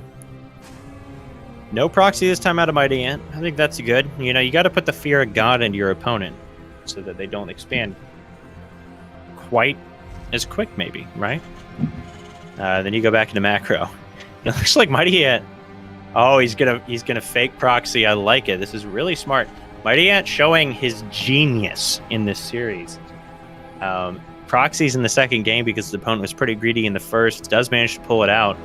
Due to his opponent's greed, I'd say, putting that barracks or that bunker on the low ground, expanding against a proxy 2 racks on location is very greedy, and it now he's going to scare him the same way, hopefully, but he's actually going to be expanding, and maybe this time Deepu does play it a little bit more conservatively, doesn't drop that command center, but he won't actually be up against a proxy. So we'll see what happens. We'll see if that is the case or not. Maybe Deepu will see it. Nope, does not scout for it. So I think we might have a successful mind game here as Deepu is dropping a second barracks, not expanding right away. So I gotta say, I think this is a successful mind game out of Mighty Ant. Very, very well played thus far. And this is the thing, right? I would say, from what we've seen, Deepu, if they're both left to macro, has the advantage, right? But Mighty Ant, I gotta say, he's got that knowledge of how to play a series, and that's really helping him out here. So, very cool to see. We'll see if it pays off for him. But Deepu, I mean, 3 production buildings, no expansion, against 1 production building and an expansion. So, looking good thus far. And, yeah, I'm man, this is cool to see at this level. This level of mind games at, I think, Platinum Diamond League-ish, that's really good. That's very, very cool to see. Not a lot of people, even in the higher level tournaments, like the low Grandmaster tournaments and stuff, a lot of them don't even do this level of thinking throughout their series.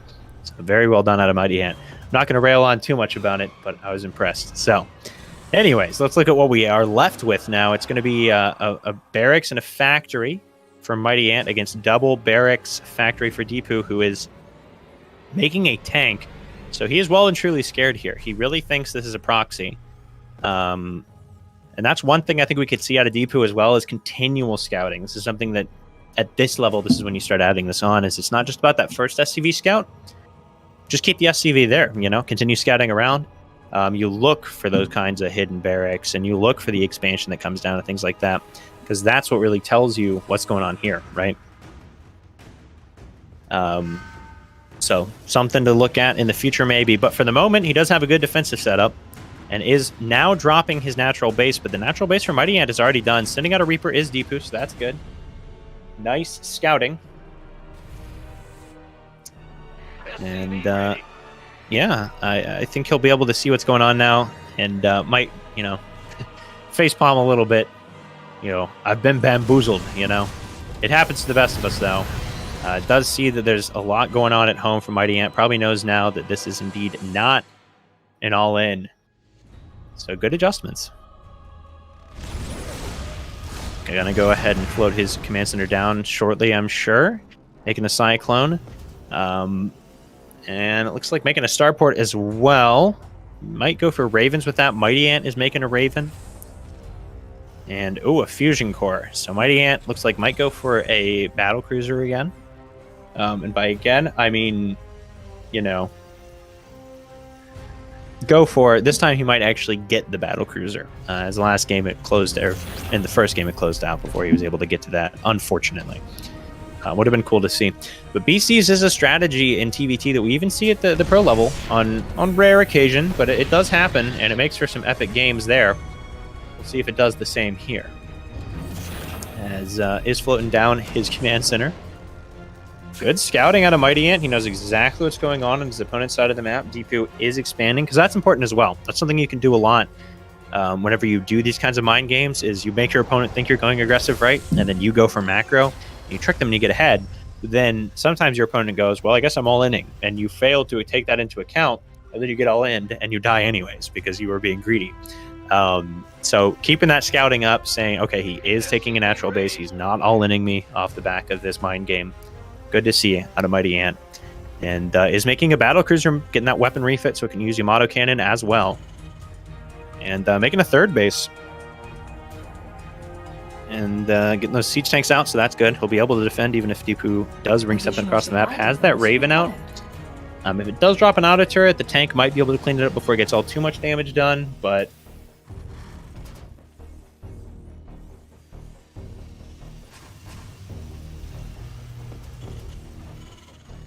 not going in just yet, is he? Oh, I'm sorry. I'm completely backwards. Deepu's going for the BCs, isn't he? Oh no, they're both going for BCs. Okay, that's why I got thrown off. They're both making battle cruisers, so it's going to be BC versus BC. What you typically want to see here is sort of a mix of battle cruisers mixed in with Ravens, because the Ravens disable. Basically, a 2 supply unit can shut down a 6 supply unit for like 15 seconds, which in a big fight of battle cruisers versus battle cruisers is very big and very important and very helpful. As Mighty Ant does manage to kill 2 SCVs with his Raven harass there, sends it back across the map. And I don't think either player knows what the other one is going for, or knows that the other is going for battle cruisers, I should say, at this point. Looks like Deepu now should know, now that he's scanned. And now, Mighty Ant should know too. So, there you go. How about that? Need to see a repair on that turret. Oh, actually, a Cyclone coming in. Oh, but a quick Yamato cannon on the Cyclone. Very nice. However, with the battle cruiser here, I think he's going to be able to kill the battle cruiser of Deepu, and that's a big loss for Deepu. 400 minerals, 300 gas. Battle cruisers are very expensive. And does indeed clean it up, it looks like. Well, sort of. Oh, okay, does indeed clean it up. There we go. And very nicely done. Very nicely done. Out of Mighty Ant. The Yamato cannon does clean up the Cyclone, so it's an okay trade. He gets a Cyclone, he gets a turret, he gets a couple SCVs. It's not the worst, but Mighty Ant definitely, I'd say, extending his lead a little bit further, has a big economy advantage at this point. And when you're both going for battle cruisers, if one of you has that significant advantage, it's going to be very important here soon. Second starport already down for Deepu, coming up for Mighty Ant. And yeah, 20 supply advantage. Not insurmountable. Third base is coming down for Deepu as well, down about 20 workers, but even on army supply. However, the upgrades are ahead for Mighty Ant as well, and that's very important for BC versus BC. I'm not sure. I guess it really doesn't matter which upgrade you get, but armor, obviously, BCs attack very rapidly with low damage dealing attacks, so armor upgrades are very helpful against them.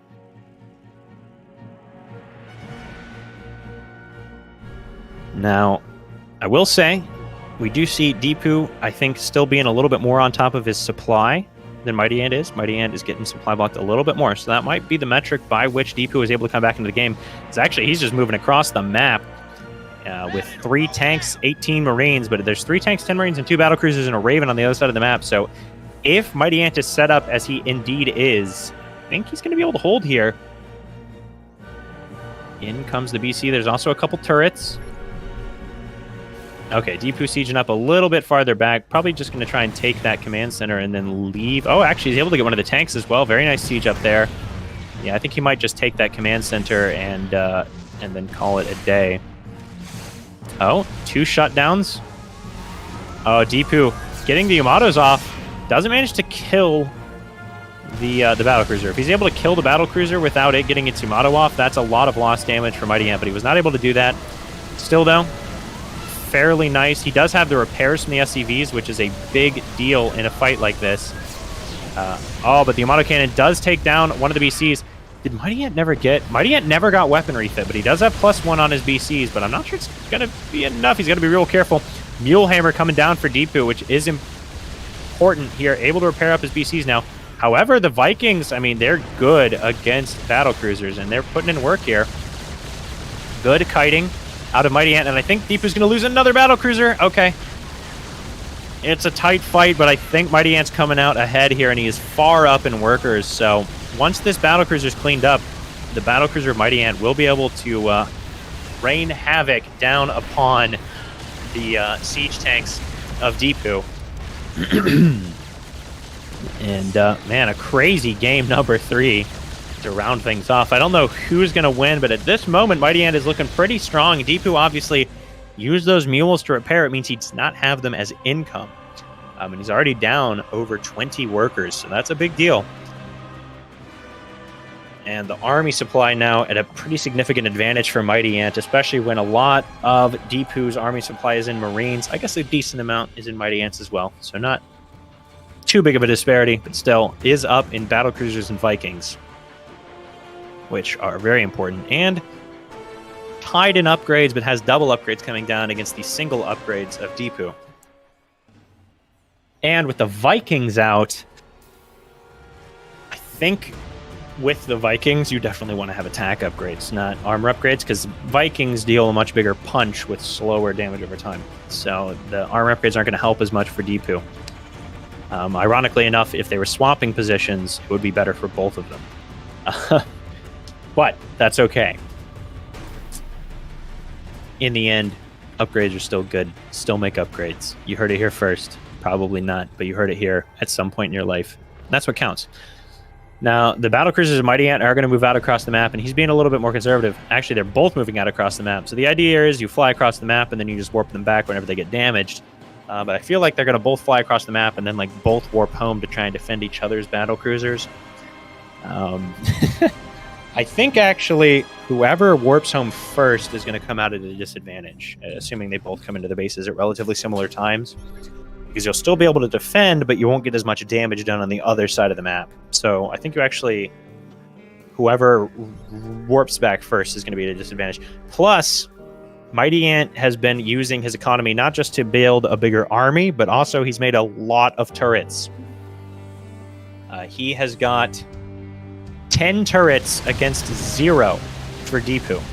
So, oh my goodness, I think that's a little bit of an overkill. It does warp home, so gets a BC. That's good for Deepu. Forces the warp home out of Mighty Ant and kills the battlecruiser as well. So overall, that's a win for him. I think Mighty Ant needs to actually stop producing SCVs. He's up to almost 90, which is a little bit overkill. You need to have supply for your army, especially whenever you're working with units that cost 6 supply each, as battlecruisers obviously do. But Mighty Ant has said, I've had enough, and he's moving across the map. And unlike the previous attack by Deepu, Mighty Ant's attack has almost no ground units, so tanks aren't really going to help. And BCs are very good against Marines in these numbers that are unupgraded. Oh, a shutdown out of one of the Ravens.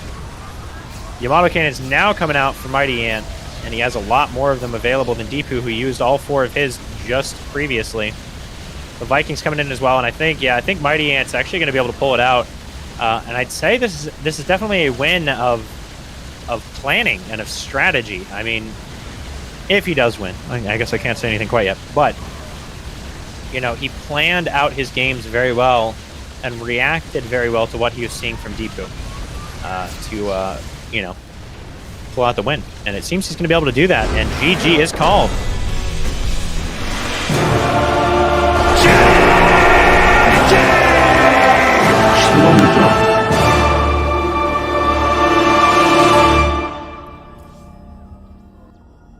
GG, good games, gentlemen.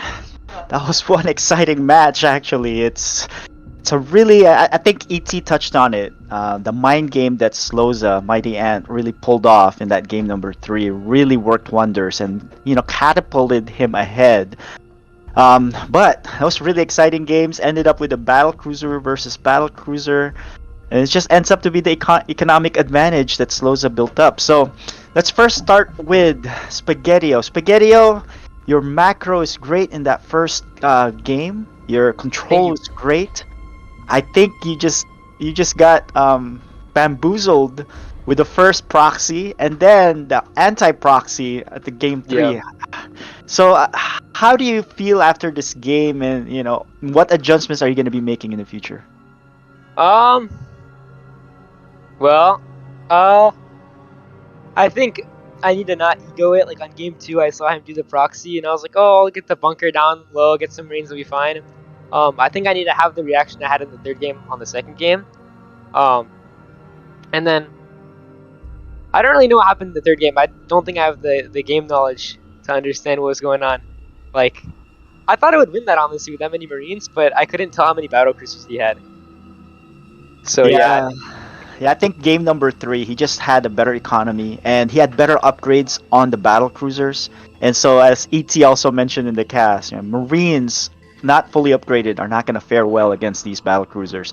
But ET, do you have any questions here for Spaghettio, Deepu? I think you kind of touched on anything pretty well, Seth. Obviously, yeah. I guess I'll just comment. So you'll see it if you go back in the VOD or if you go into your game. But yeah, it was basically just a fake proxy racks. And just continual scouting after that initial scout would probably get you to where you're beating those kinds of strategies a little bit easier. But yeah, I definitely an unfortunate loss in that 2nd game. Getting a little bit over the top with the macro. I do props. Expanding that quickly is a very good sign. It's much better to expand too quickly than to never expand. So very well done, and you got a lot of potential there. So well played. Well played. I look forward to your future games, Spaghettio. And now we want to congratulate Sloza, Mighty Ant, for a well-played victory there. So let me ask you, were you planning on setting that up for game 3, or you just kind of winged it in the end? It's like, hey, you know what? Let me do a fake proxy and see how it goes.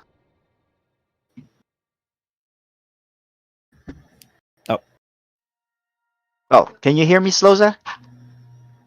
I don't know if you can hear me. He's nodding. I think he can hear us. We can't hear him, unfortunately. Yeah, we can't hear him. Let me see. Let me message him directly. Maybe he's...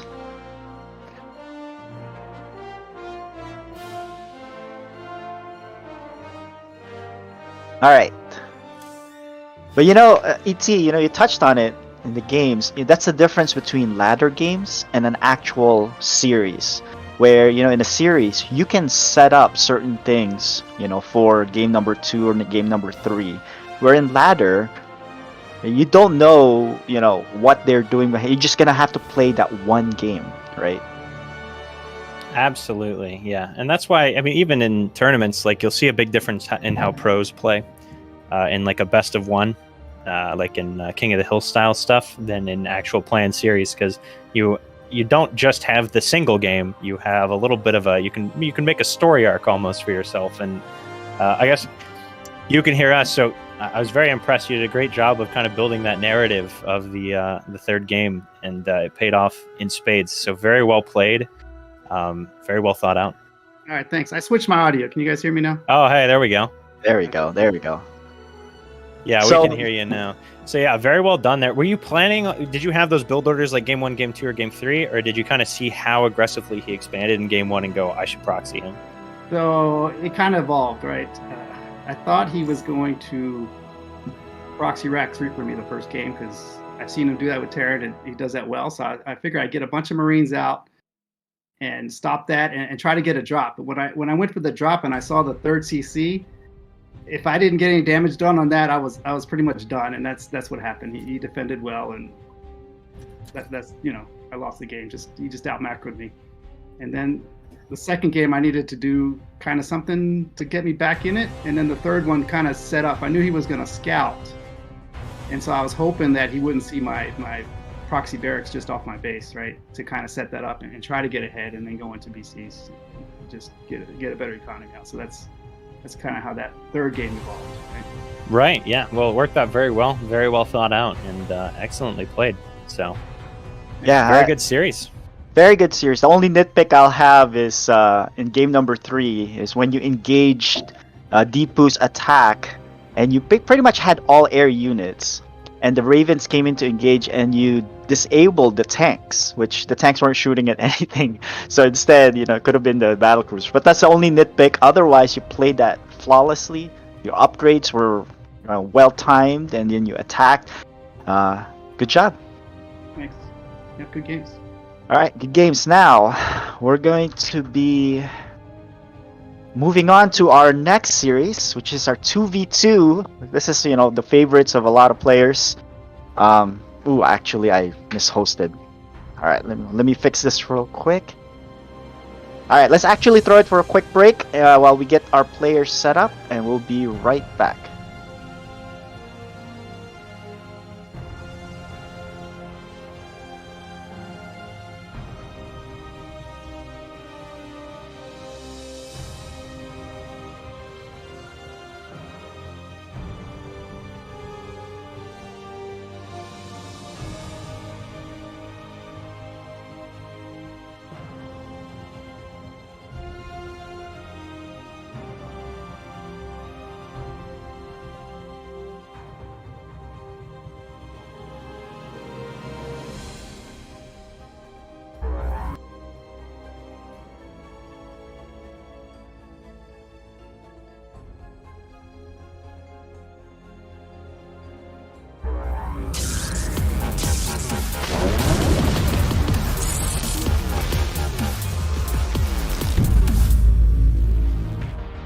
Sarah, what have you done? Kerrigan, the die you cast. This is the last day. Your swarm darkens the sky of any planet. Forget Minsk. Forget all of it. When we are done here, I will return to my people and accept their judgment. Command, we've found Kerrigan. She's holed up in a Zerg base. I made my peace long ago.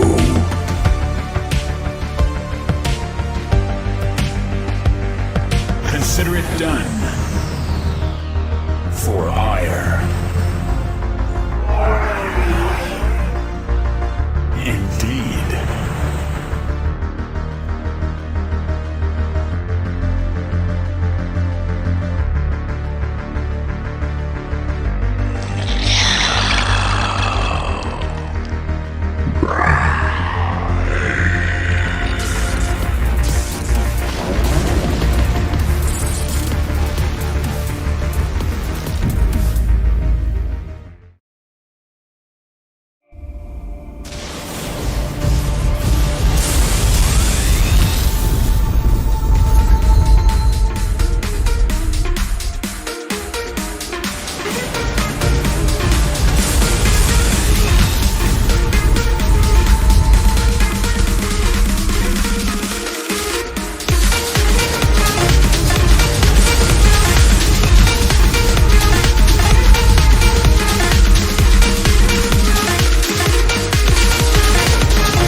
that I'm active in there, so I don't know. Yeah, this guy is good. I think he's higher MMR than. Oh, Mac dun eh, oh. Mac player din. Oh. Siguro target ano na lang si Sayan.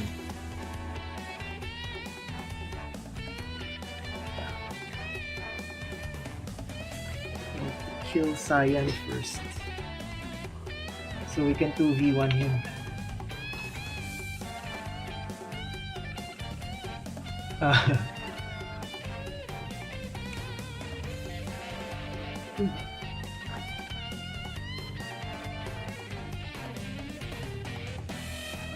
Gagawin.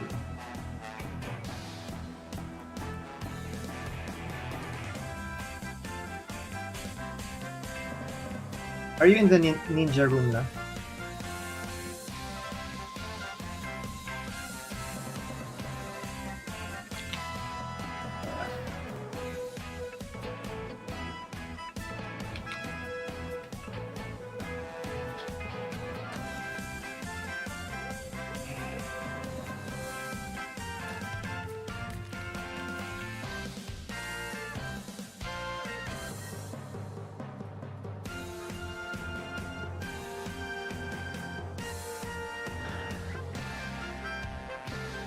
All right, we ready? You guys see me, hear me? Just tell me what's. All right, welcome back. FSL Season 5, we've had two really great matches for Code B and Code Do A. you see me, my ET. camera? That was pretty impressive series there for both of them, right? Yeah, it was very epic on both sides. Yeah. Some great mind see me? games and everything, and it's very well done all around. Yeah, I wasn't sure what to expect with our new player Xian Pone, but he looked really good. I think he just needs to cross his T's, dot his I's, and I think he will really do well this season. So, and also the last game that was a really good mind game there by Mighty Ant.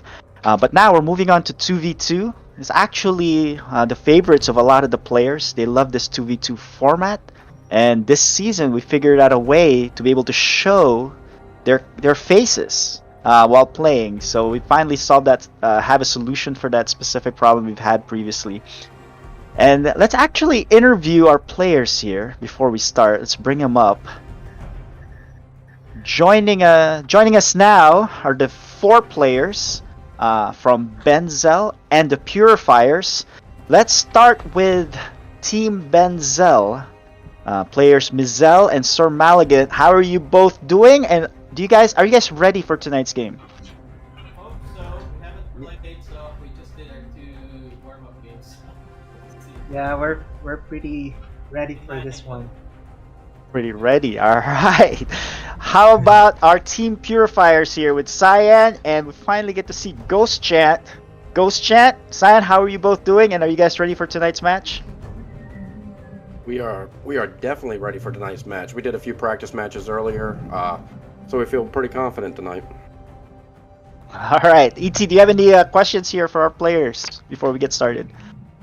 Yeah, so I guess it's a pretty much new team from Cyan and Ghost Champ. But Cyan, I believe you played Benzel, I think, last season. Do you have any sort of plans based on your previous matches with them? Have you planned for them specifically at all, or is it just general prep? Mostly just general prep. Me and Nihilus have been playing together for probably, I guess, roughly 6 years now. So we know how each other plays pretty well, and he was my 2v2 partner a while ago. Awesome. All right. Well, very cool. Do you have anything? I guess you can't reveal too much. Do you have any sort of special twists in store for us? Nah, not really. Just want to get a map win this season, unlike last season. Oh boy. All right. Well, that works. Very good luck to you then, sir. That's right. We saw Ghost Chat and Cyan, Team Purifiers, playing in a lot of our 2v2 tournaments before we made it a division type of games, and they did pretty well. They went to the finals in one of them, and so I think they're gonna be well matched here against Team Benzel. I know Mizel and Sir Maligan were cramming here last second to get prepared for this game. But I'm eager to see how this is gonna turn out. Good luck, gentlemen.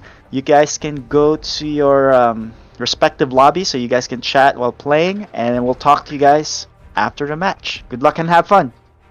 Thanks.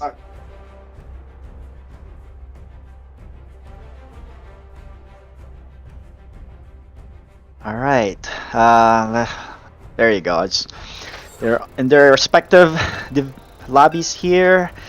So ET, how do you like these 2v2 games? I don't know how often you play these team matchups. Oh, they're fantastic. I absolutely love them. But here we are. We're loading in.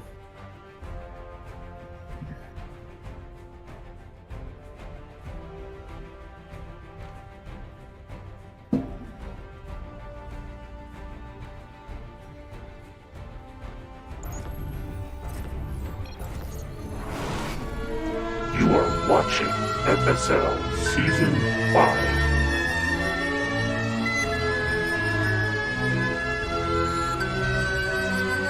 All right. Well, I guess we'll start off here in the very top left. It is our blue Terran player. He is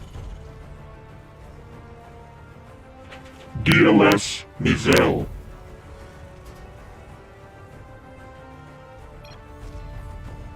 And his ally. Oh.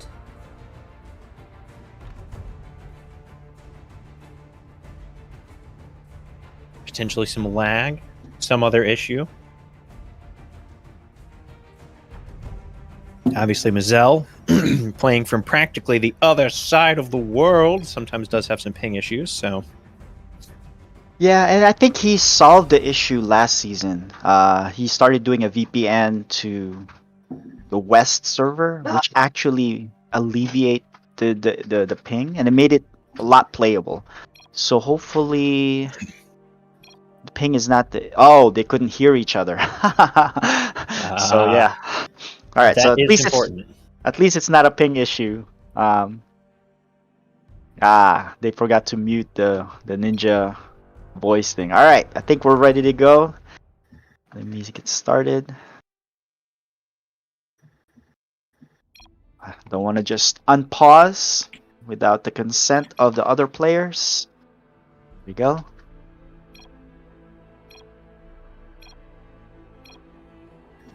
All right, now, his teammate in the green, he is.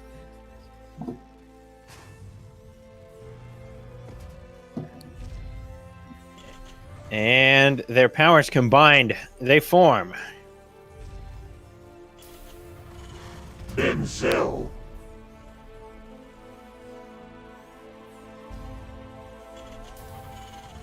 And their opponents in the bottom right-hand side of the map, we have the yellow Terran player. He is.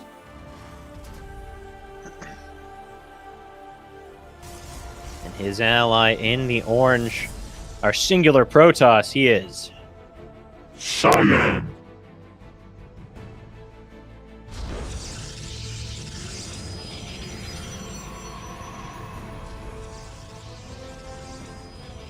So, together they are.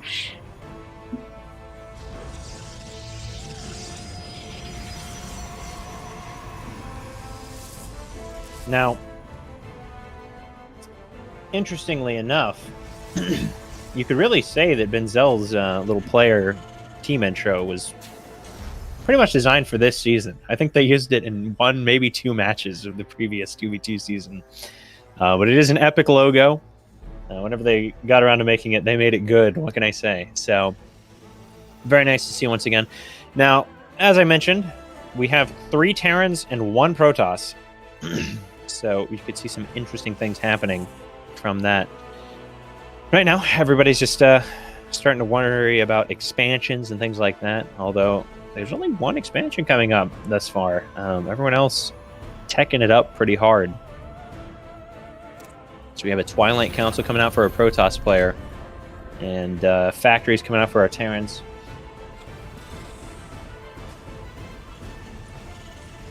And you always have that little shuffle at the beginning of, like whenever I'm switching styles from like a 1v1 to like a 2v2, where I'm like spamming the numbers on my keyboard to try and figure out who the observer is, which number they are. I found it though, so go me. But Anyways, we have a Reaper coming into the base of Cyan, then running right back out because it sees an Adept, the natural predator of the Reaper. I do remember Benzel having a lot of ill-fated Reapers in previous series in the last season, so good to see these ones have a little bit of a better time. Oh, and my goodness, the absolute unity between these two. I mean, you'd think they're the Protoss here, dude, of one mind. The one Reaper leading the Adept away so the other one can charge in and get a probe. Unfortunately, does lose its life for doing so. But it is going to be a one-base play out of the lower right-hand side of the map. We have Glaive Adepts coming out. We got some tanks and Vikings coming out for our Terran player. So I think maybe the idea is for Cyan to distract the Terran players and pull them back with an Adept Shade so that the tanks can move up and siege. I might be putting strategies into the players' mouths, though, so we'll have to see. We're having... it's good that they kept at least one Reaper alive, though, as they're able to see that there are no expansions coming down for their opponents, which is an important scout here. So a bunker does come down from Mazel, although they're going pretty much mech, so a bunker doesn't help that much, unfortunately. Widowmine drop coming out across the map from Sir Maligan. I don't think it's going to get spotted. And that means the mining in the base of Cyan's going to get pretty much completely shut down as his units are all going to be across the map. However, I think Sir Maligan's life might get shut down because there's an entire army coming into his base. So it's a little bit of a trade-off, after all. And unfortunately, 4 Hellions is not going to do a whole ton, especially when they're going out across the map, it looks like. Yeah, and this is a pretty scary army coming out of Cyan and Ghost Chant, but... big hits from the Widow Mines. Oh my goodness, the mass repair. Is that a Marine in the bunker? I think one Marine with the most repairs any Marine has ever gotten in their entire life. Oh, does get one of the tanks with the Liberator, which is nice out of Sir Maligan. Does not drop the Widow Mine into the other base, though, but those Widow Mines are going to be able to fire here again shortly. And does get the wall off up against the Adepts. So as long as they can kind of hold, I mean, yep, here goes another round of shots. Unfortunately, only killing 3 probes. Warping in past the wall. That's pretty cute out of Cyan. Cool play. And Mazel getting absolutely hammered here. But Maligan still not dropping that Widow Mine. If he drops that Widow Mine and burrows it, it's going to start slowly killing all those SCVs as well, which would be huge. But busy, obviously. I mean, slightly preoccupied with the army on the other side of the map, so somewhat understandable. And it looks like it might become a bit of a 1v1 here, as Sir Maligan is going to completely annihilate Cyan's economy, as he's down to only 2 probes currently. And Mazel is going to get wiped out by the army of Ghost Chant and Cyan's Adepts. So... it might become a 1v1, oddly enough. Not necessarily what we were expecting. The Vikings are good here because without those, obviously, those Liberators would reign supreme. But as it is, Mazel is actually going to leave the game. I was thinking something closer to, I don't know, like floating your building over to your ally's base. But I think Sir Maligan is probably actively trying to be like, no, wait. He has no probes. And that is the case. I mean, if he could just... get that tank killed and set up the Widow Mines, he may be able to survive here. Sir Maligan, that is. Mazel is going to dip out of the game, though, and Sir Maligan's going to GG as well.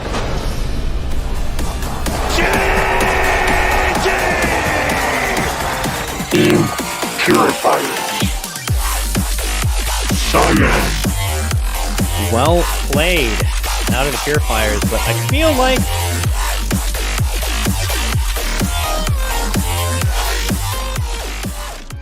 they might have been able to come back there, Benzel. I mean, it was basically one player versus one player at that point.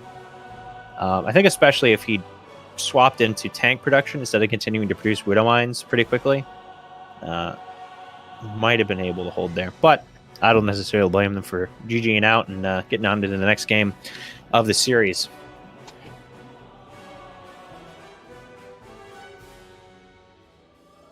Which is going to be on Emerald City. LE. So an interesting little action-packed game there to start things off. Kind of just a compositional loss Benzel was going for the harassment opening, whereas Cyan and Ghost Chant were going for the I'm going to kill you opening.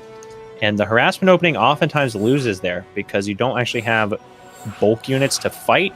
You have harassment units like Hellions and Widow Mines against Marines and Siege Tanks. And Depths are not quite bulk units, but they're a lot closer to it than Hellions are. They really have a good amount of tanking and a good amount of damage to do. So we definitely saw that happen there. Although, I think if Sir Maligan had dropped that other Widow Mine and burrowed it, that might have been all the difference there, because they were not doing anything to clean up the mines at home. So that would have slowly just killed all the economy of Ghost Chant as well.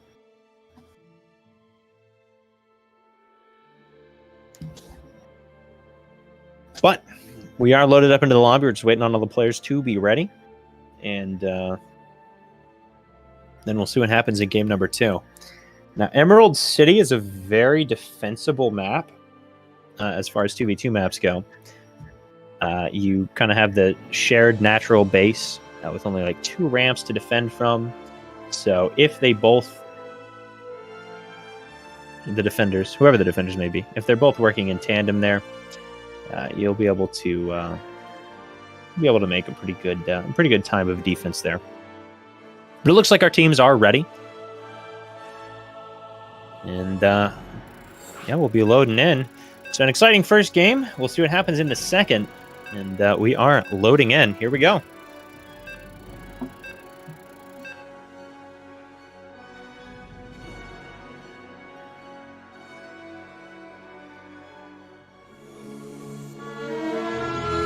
You are watching FSL Season 5.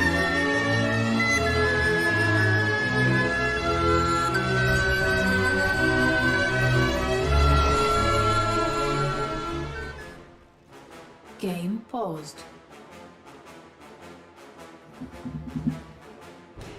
And just when it was getting good, man. I mean, the SCVs were starting to mine the minerals and everything, and now we're paused. It's unfortunate. But what can you do?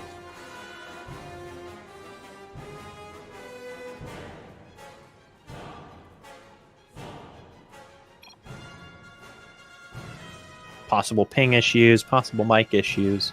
We'll get it sorted out, and we'll be able to get right back into the game. No worries. Game would not full screen. That is the worst when that happens. But it looks like we are good to go. We'll just have to check with the other players, make sure they're all ready. And we'll be able to hop on into our game number 2 of this 2v2. Yeah, the 2v2 series is very nice. It's a very good, refreshing sort of thing. You get to see how players work in tandem and how different races can work in tandem, which is obviously not something you get in 1v1s.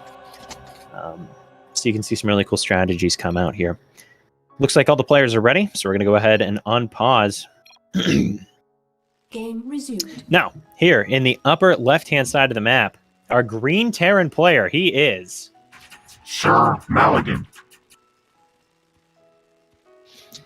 And his ally in the red, also Terran, he is DLS Mizel.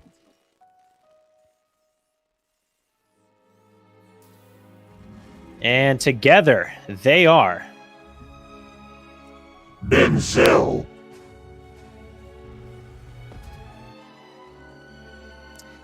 Their opponents in the bottom right-hand side of the map are yellow Terran, he is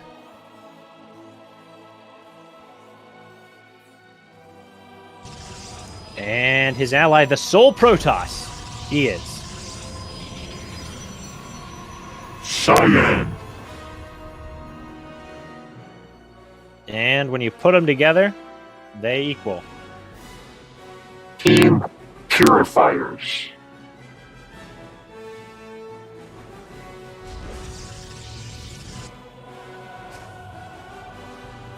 All right, Cyan scouting across the map. We'll see if they go for another aggressive strategy in this game or if they opt to macro here instead. Who am I kidding? It's 2v2s. It's probably going to be pretty aggressive. The thing with 2v2s is that people often feel sort of pigeonholed into being aggressive because obviously it's a lot harder to scrape together a defense against 2 people than it is against 1 person. Granted, you have 2 people of your own, but on the offense, it's easier to say we're both going to attack this guy than for your defending ally to work in tandem with you to defend against the two people. So oftentimes one person is picked off and killed early on. It does look like Ghost Chant at least is going to be expanding, and Cyan is maneuvering in a way that looks like he may as well. Meanwhile, no expansions for our Terrans in the top left. The Reaper does find the probe, so we'll be able to deny the scout. So technically, Ghost Chant and Cyan won't know if the Terrans are expanding or not, but you really expect the expansions to be coming down already if they were. Although I think they might have expanded in their mains, maybe? Nope, I don't see any.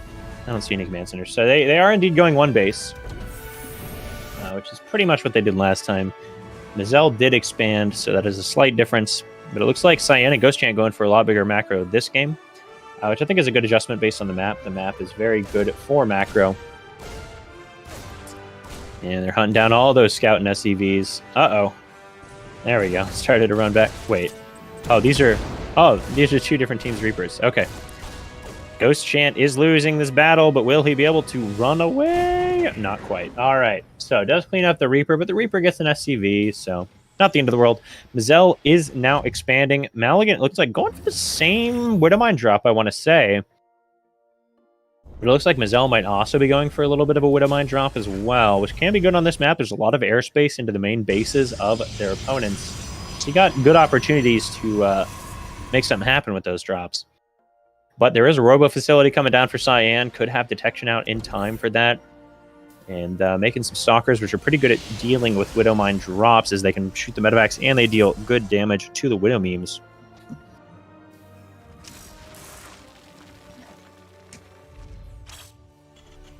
And yeah, our Terran players are expanding a little bit behind that of their opponents. But they're actually not too far down in workers, so as long as they get a decent amount of damage done with whatever aggression they go for off the back of the delayed expansions, it should work out for them.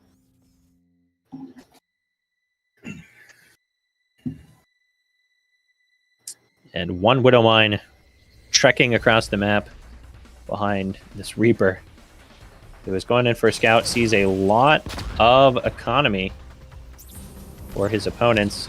Will get taken down. The Widowmine does run back, which is good. That's what we like to see. Keeping them units alive. And very nice out of Ghost Chant. He's kind of playing to the map. As I mentioned, there's a lot of airspace, and he's covering that airspace with his Cyclones.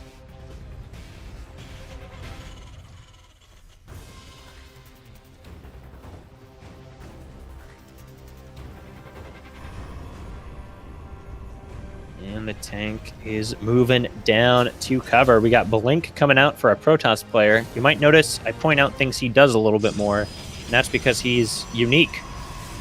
Rather than saying, the Terran player is making stim, and the Terran player is making stim, and the Terran player is making stim, I say, the Terran player is making stim, and the Protoss player is doing something else. What do you know? All right, we do have the Widowmine drop coming out across the map as orbital commands coming up for our players. A pretty significant economy advantage at this point, I'll say, for Ghost Chant and Cyan. This Widowmine drop feels a little delayed from what it could have been. But we'll see. It may still be able to get a good amount of damage done. As Mazel and Maligan go for a lot of Widowmine drops, so in theory they're quite good. Goodness, what is that soul read we just had out of Cyan? Goodness gracious! I mean, literally moved those stalkers like 2 seconds before the Widow meme got there. Oh, this could be a big hit. Oh, he goes for the observer. I'm not sure if that was intentional. I think the scan might have just seen it, and the Widowmine happened to target it. But yeah, decent Widowmine drop. Keeps the medevac alive, which, considering the positioning on those stalkers, is very impressive. Not half bad at all. Third base is up for Ghost Chant, though, and they're just continuing their advantage. And, I mean, we heard that they were a good 2v2 team, and they're definitely showing that. They're playing quite well here in this series thus far, looking very strong. But are they insurmountable? We'll have to see.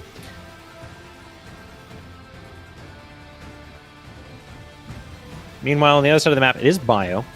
We've got Marauders coming out. We've got Marines coming out. We've got some Ravens coming out. We've got bio upgrades, but there is also Storm coming out for our Protoss player. And Storm and bio are notoriously at odds. So if they're not on top of their splitting, the Psystorm could definitely rip them apart here, as it's almost finished up. I'm not sure if he's actually warped in any... He's got 3 High Templar as well, so they're already accruing Storm energy. They've got at least a Storm built up in each of them. 2 ere long, and the Terrans are actually looking like they might be moving out, which would be very good timing if you are the Protoss player. You'll have Storm just in time.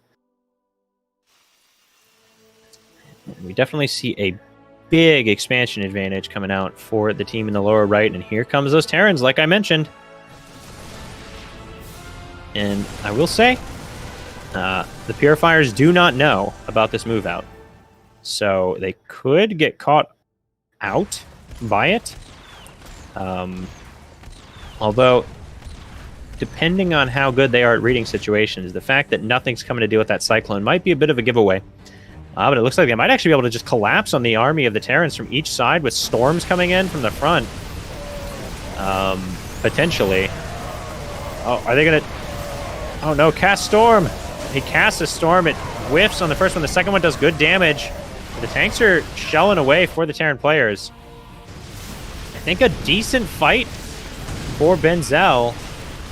Oh, just barely doesn't get the 3rd High Templar, but that's a good amount of High Templar killed.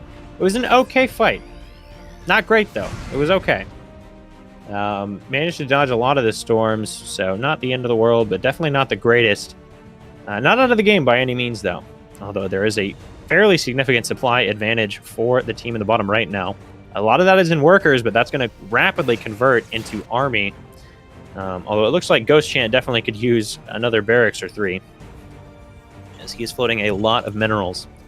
And looks like he is starting to add on some more production. 2 barracks coming down, another factory, getting his armory so he can get his 2-2 going. Very good, very good. Now we do have the gold base being taken for Mizel, but his opponents are already here. And do push him away from that right as he drops extra mules as well, which is just heartbreaking. Army is moving out though, and the Protoss is not here just yet, so maybe they can clean up Ghost Chant's army before Cyan's army can get there. I'm not sure though. That's a good tank position that Ghost Chant's got. Oh, but a nice arc. The Storm isn't here yet, but here it comes. Oh man, the Storm's absolutely blanket the army of Mizel and clean it up, and a massive supply advantage now, and a killer fight out of the Purifiers. Someone in chat asked if we're going to get 3 game 3s in a row. I'm not sure. I don't think so at this point. Can they make a comeback? At this point, it's going to be very difficult to do so, as a whole nother army of yellow is coming across the map, and there's not a whole lot left from Elegant or Mizel. And a very well played series out of the Purifiers thus far. Aggression in game 1, macro in game 2, and it seems to be paying off for them for the moment.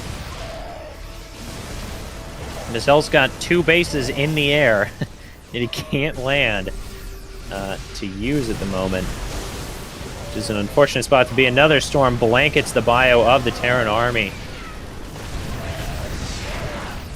Oh, a big Widowmine hit, but the bio is rapidly healed by the medevacs. They're pushing up into the natural base, charging through tank fire. Well, meandering through tank fire, I guess we should say. And it does look like they may be able to break the Terrans here. Even if they don't, though, they've each got 70 workers and booming production line behind this. So just a hold here isn't enough. They really got to get something done, does Benzel. And I'm not sure if they have the opportunity to do it, as they are just absolutely parade marching across the map. Cyan has 11 gateways of production. That is a lot of units being warped in every X amount of seconds.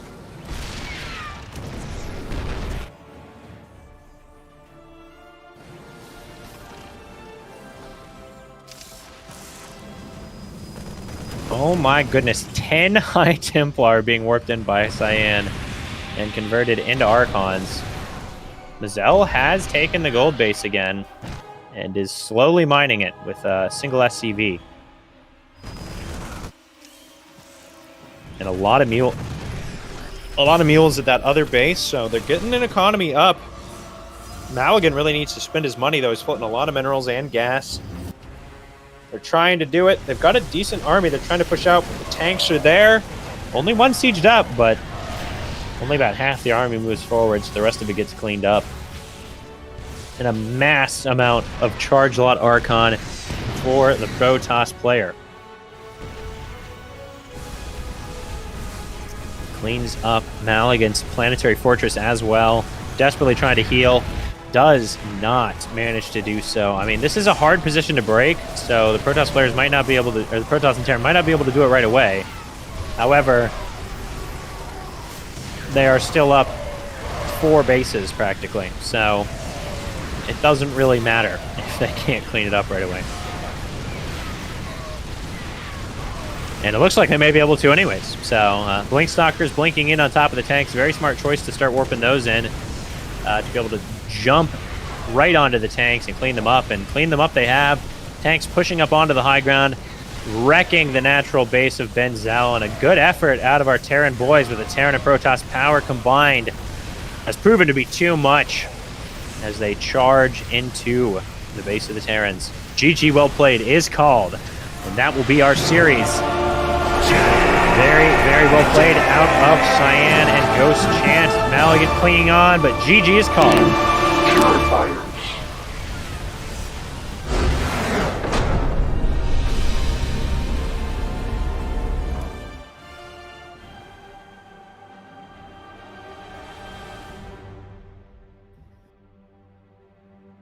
Wow, what a dominating victory there by the Purifiers. Let's bring in our players so we can talk to them and see what happened. I think it's fair though.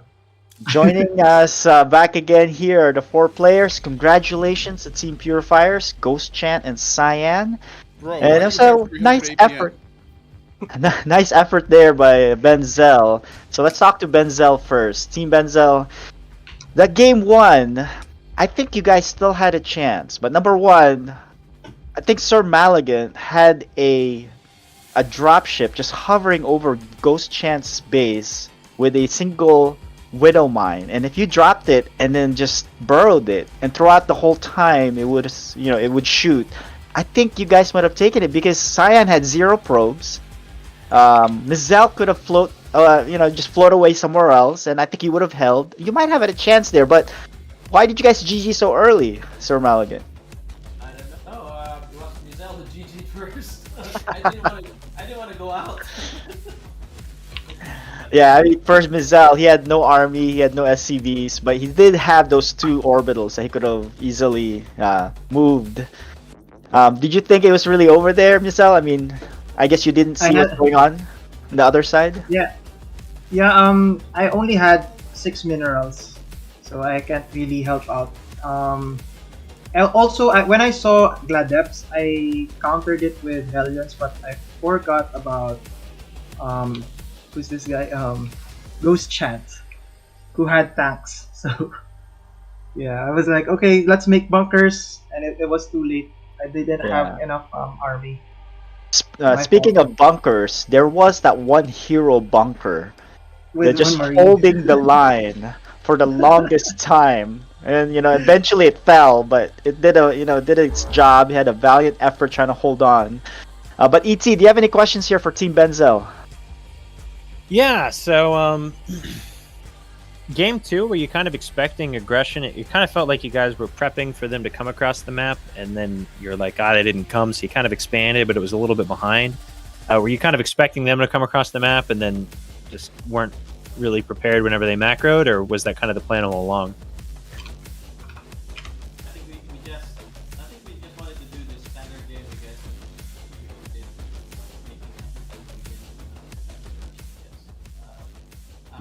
I think when we scouted, we saw that they're doing standard, so we realized that. I think that Right. Okay. All right. Well, yeah. I mean, good job overall. Well played. It was close, especially in that game number 1, but just not quite able to pull it out. But I look forward to the rest of y'all's games throughout the series. It's a long season, so you're down 0-1, but you got a long way to go. There's a lot of good teams out there, but as long as you guys prepare, you guys will be fine. So look forward to you guys seeing you. Congratulations to Team Purifiers. It really shows your synergy and how well you guys worked with each other. How often do you guys play 2v2? Almost never. I think the first time we got together to practice in the past 2 weeks was this afternoon. That being said, we have played a lot in the past, so. Yeah, I think it's just riding a bike and playing with each other. It just came back as soon as you guys started to play these 2v2s because it really showed your coordination, right? With your tanks moving up and science units supporting, and then the Psy Storms were incredible there. Cyan, was that your plan all along? Just go straight to Psy Storm to combat these double Terrans? Yeah, when we started the second game, that's what we had talked about. We said we're gonna just macro up, get my observer out because I knew they were gonna do Widow Mines when I checked their games played from past. So we did that, and then I said I'm going straight into Psy Storm and then into Colossus after that once I hit the 4th base. Storm, good unit. Yeah, Storm, good unit. Yeah, especially if you blanket the other team's bio army. They just melt right there. ET, do you have any questions here for Team Purifiers? I guess, yeah. So game 1, obviously we're talking about with the massive amount of probe losses that happened for Cyan. Were y'all kind of worried there for a little while, or did you feel pretty confident throughout game 1 that you had it? We were pretty confident. Cyan was like, hey, I got no probes. I was like, we're fine. We're good. It's okay. We got this. All right. Yeah, awesome. Sometimes all you need is that confidence to carry you through. So yeah, I had nothing back there, and once the first one hit, I said, well, I can't see it. He's got an armory, so there's nothing much else I can do. Just keep going. Don't stop. Right. Well, it definitely worked out for you. Very well played, both of y'all, and good luck in the rest of your series. Hey, Thank you. All right. I was hoping for a game 3, but that was a pretty action-packed 2 games there for 2v2. And now we're going to be moving on to our final match of the night, our Premier League, which is our Code S division. And one of our players still going to be playing here, which is Mizel. He's all warmed up now, ready to face. He was the one who led the league throughout the entire regular season, but just fell short, 1 game short of the finals against Neutrophil. So Dark Menace is going to look to see if he can win this division again during the regular season and hopefully make it to the finals and win that as well. But it's going to start tonight against Mizel. Let's see if we can talk to both of them. Well, Mizel's already here, but let's bring up Dark Menace. All right, joining us is Dark Menace and Mizel. So let's start with Mizel. Mizel, you're warmed up. You're ready to go. I know you played the Dark Menace a few times already. Any specific, without revealing any specifics, but anything that you have planned, to see how you can take down this juggernaut of a Zerg? Yeah, I prepared 2 builds for him, specifically for him. Wow. All right, looking forward to that. Dark Menace, are you in form? Have you been practicing, or you say, hey, this division's easy, I can just kind of breeze through the regular season and then I'll worry about the playoffs? So how are you feeling, and how do you feel about your form right now?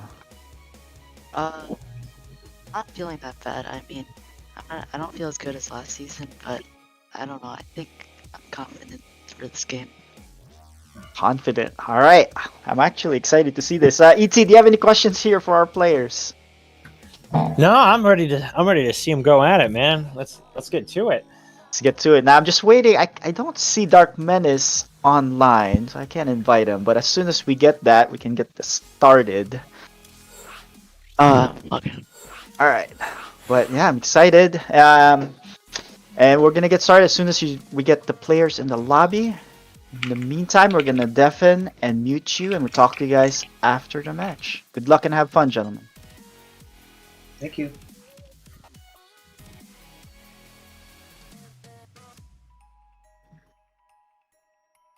All right, so Dark Menace, obviously a juggernaut of Zerg and a pretty macro-focused player from what I remember from the last season. He doesn't do a whole lot of cheesing. He's got very strong macro. And those kinds of players are scary, man. Yeah, they are. I remember when I played against him, and whenever I get Terran, it's scary to move out because if you do not know where he's at, he can easily surround you and just gobble up your army. And happens to me a lot. And, and so, you know, one of his strengths is actually playing against Terran, and here's Mizel, a Terran through and through, and we'll see how he fares against Dark Menace. Yeah, absolutely. Looks like we are ready to go. So we're going to be loading in our maps. We've got 2K Atmospheres to start off, followed up by Glittering Ashes and Hardwire to close it all out. So once again, pretty macro-focused maps, no Blackburn, as is usual, I suppose. And here we go.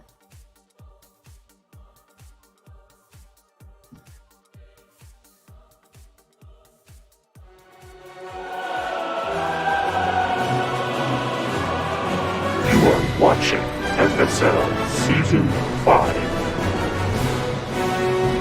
Alrighty, in the upper right-hand side of the map, our blue Terran player, he is DLS Mizel. And his opponent in the lower left, he is Dark Menace. And I'm not sure if I'm remembering right, but I think Dark Menace maybe dropped like 1, maybe 2 series in the previous season, so up until the finals, obviously. And in the open, in the group stages, he only dropped like 1 or 2 series at most, so definitely a force to reckon with. Mizel, a little bit more middle of the pack last season, but definitely still has the potential to take down Dark Menace. And if he's able to take him down in the first series of the season, that's going to be a very good way to start off. It's going to be a big confidence boost, and will definitely probably lead to great things throughout the season. So we'll have to see what happens here, as he is going hatch first. 7-0. There you go. Perfect. 7-0 in the regular season. Absolutely fantastic performance. We'll see if he can match that again. It's obviously, pretty difficult to do, but if anyone can do it, it's probably him. Anyways, he's going hatch gas pool. We've got Mizel going for a Reaper expand. All pretty typical, pretty common stuff to see. And that Reaper will go on. Actually doing an SCV scout as well, so being quite careful, which is also good.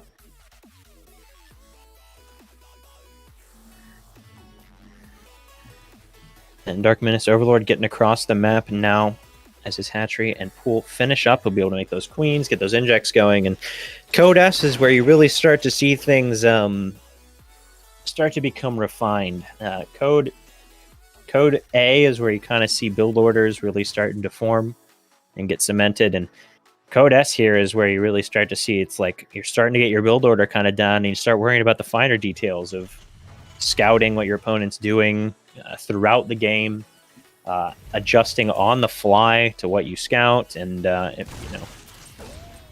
changing up your strategy to match what your opponent's going for. So a whole another caliber of play, obviously, as to be expected. And we'll see exactly what these players have in store for us. The Queens do pop out to push back. The Reaper third base already down for Dark Menace, which is very nice. He's going for that tumor first. Mizel does not look like he's going to try and counter that. Dark Menace being a little bit forward with his creep tumor there. Did not have his links to protect it. Luckily, Mizel did not go for it, so it doesn't wind up mattering.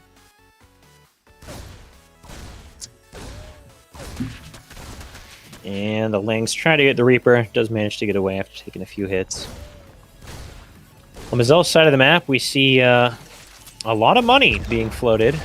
Possibly a quick third command center. Does manage to get that creep tumor, which is quite nice. Double Hellion coming out now. And it's going to be a starport instead.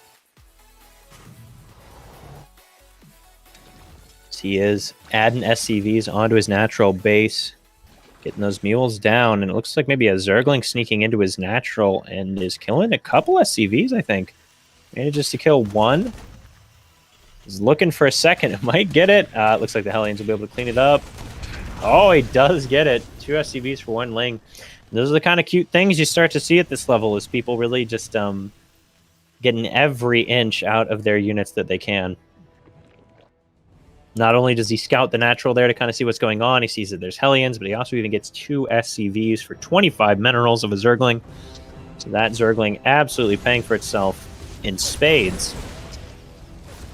Now, the Hellions and Reapers have come across the map. This is where we got to see those Queens being positioned properly to defend against those. Don't want them getting any major damage done. A few Zerglings just going to poke across the map. There are some Hellions here to defend, but we'll be able to clean up the Marine, which is nice.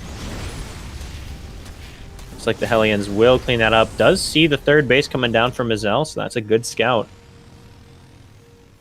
And see, these little Ling backstabs have gotten Mazel kind of scared, I think. Oh, no, he's... Okay, Mazel's going for a Marauder Hellion, or Marauder Hellbat attack. The 3rd base behind it. So, it's a little slow. He could definitely have been out there a little bit faster. I mean, the armory's already done.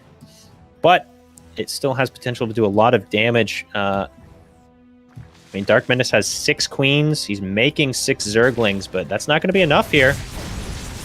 Although the Hellions coming in and getting damage on them before they morph into Hellbats here is not good. You don't want to do that because Hellbats actually have a base armor. I think it's just 1 armor as opposed to like 0 for the Hellions, or maybe it's 1 versus 2. Anyways, they have more armor, so they actually take less damage from the Queens per hit. Oh, seeing almost no SCVs there is... You've got to be worried about that, right? Oh, man, he's pulling Mazel all the way home with this. And, I mean, he was absolutely not prepared for this attack initially, but now he's going to be still not prepared, it would seem. He's not made any additional Zerglings. But here comes the Hellbats. He does have a lot of Queens, so as long as they're well microed, that may be all he needs. Especially with the Marauders not showing up until just now.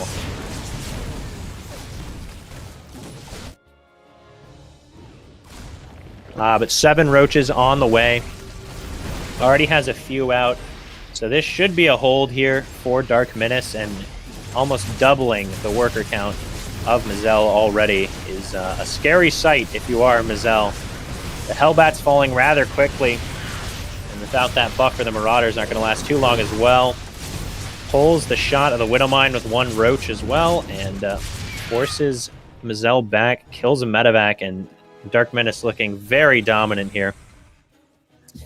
Just continually pulling back Mazel's army with little Ling backstabs was so good by him. And now the Lings are into the mineral line again.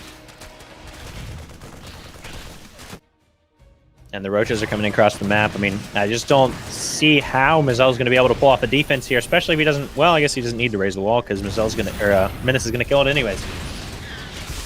The 3 Marauders are good against Roaches, but with those Lings in the front, they tank so many Marauder shots, even just a few Zerglings, and dropping directly on top of the Roaches is not going to work out here.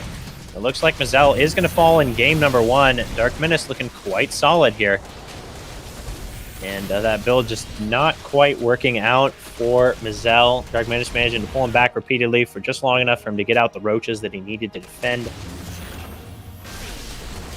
And then counterattacking. And, I mean, Mazel hasn't left yet. He's making double Thor, which is good against Roaches. I will admit that. He does have a Medevac to micro it with. Good target fire out of Dark Menace, though, and he doesn't pick it up. Oh, no, he accidentally picked up an SCV. GG.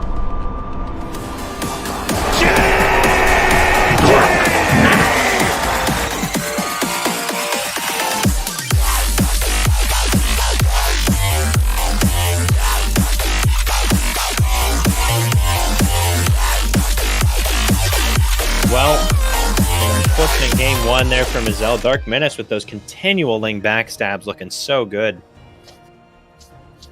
And Mazel, his attack was delayed until the Roaches were out. And once the Roaches and the Queens are out in good numbers, those Hellbat attacks don't do too well anymore. Unfortunate to see.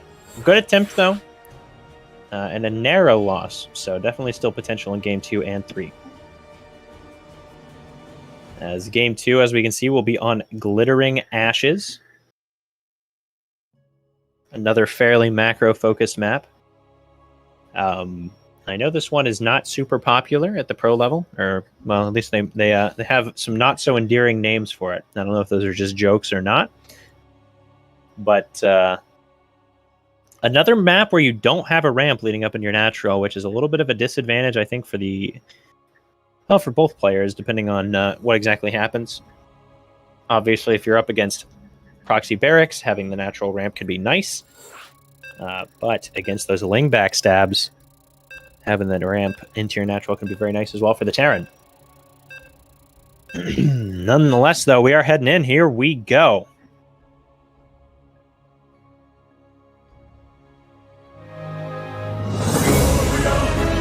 You are watching FSL Season 5.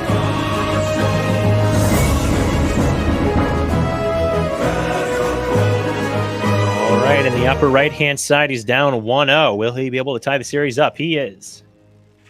DLS Mizel. And in the lower left, our Orange Zerg looking strong. He is. Dark Menace. All right, so Glittering Ashes. We'll see if there's any major switch-ups in the starting builds for everyone. Or if we'll see a fairly macro-focused opening, at least for the first few minutes of the game, like previously. Barracks at home. And a hatch first out of Dark Menace.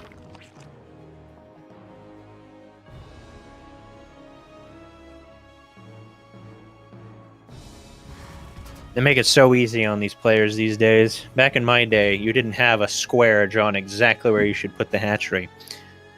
No, I was joking. A nice little addition. I feel like they didn't used to do that in like Heart of the Swarm and whatnot, but very aesthetically pleasing. Nonetheless, we've got the SCV coming out across the map to scout, and we should see his expansion and Orbital Command and Reaper and all that good dropping in the next 30 seconds. As it is going to be a hatch gas pool for Dark Menace.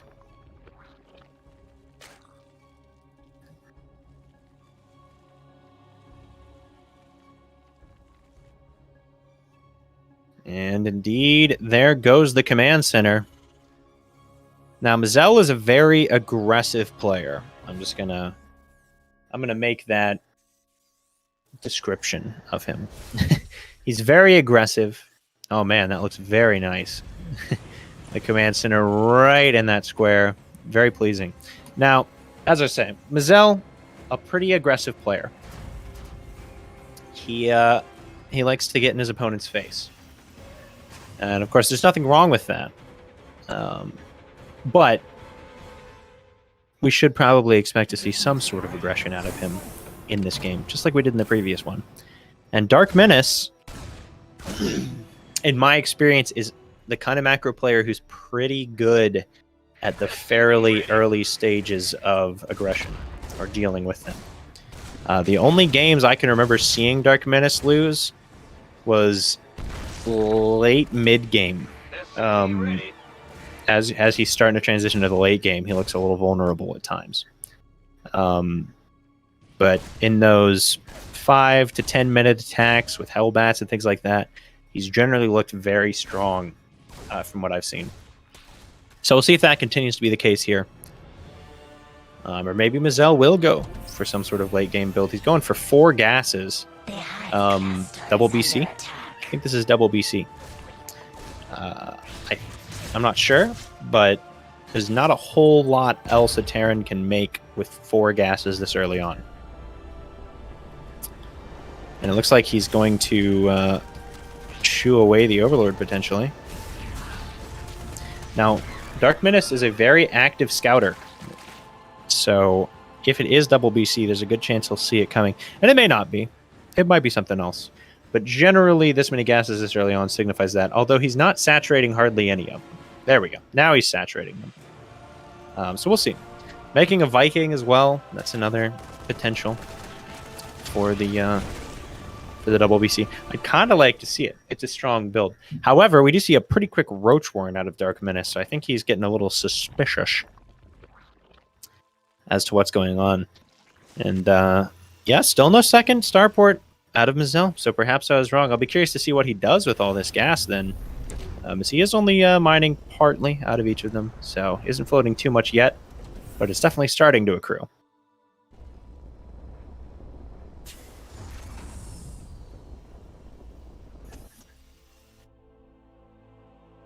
And out come the Hellions. We've got 4 Zerglings against 4 Hellions, so some potential for damage there, especially with the Zerglings moving out across the map, although Mazel's going to chase them, I think.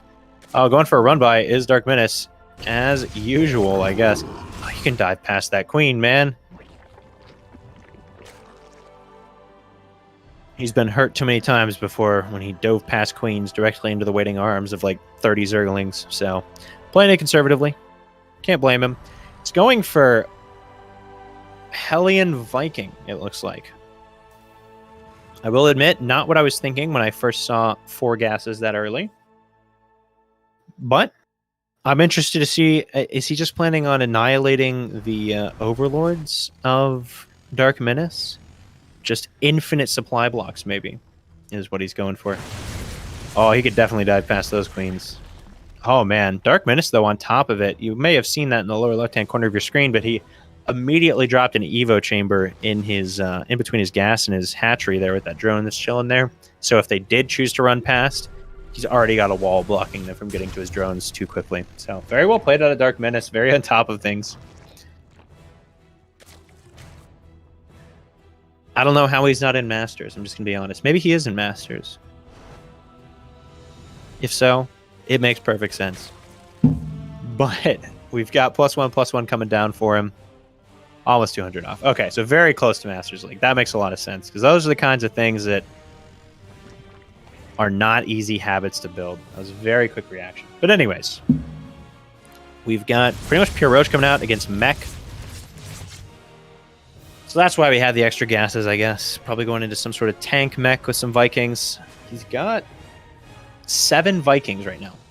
He's almost got more Vikings than he does Hellions, which is not common in Terran versus Zerg. However, he will be able to clean up overlords like nobody's business. And I just realized I had a thought earlier, and it was very, very dumb. I was like, but if he goes across to clean up the overlords, Dark Menace could just land them, and then what will the Vikings do? And I'm now realizing that that's not how that works. And I don't know why my brain ever thought that was how that worked for even a moment. But now I've shared it with all of you, so you can judge me. But yeah, so he wouldn't be able to do that, I guess. My mistake. Looks like he's just going to land directly on the Queen's Hellbat Viking. I mean, it does all right against Queen Ling, sort of, but the Roach is coming and clean it all up, and that's not looking too pretty now. Not looking too pretty at all. As the Lings are now pouring across the map, Roach is following up behind them, and Mazel has almost nothing to deal with them. This might be a very quick Code S series, which, I mean, whenever you have Dark Menace in the room, can you really be that shocked?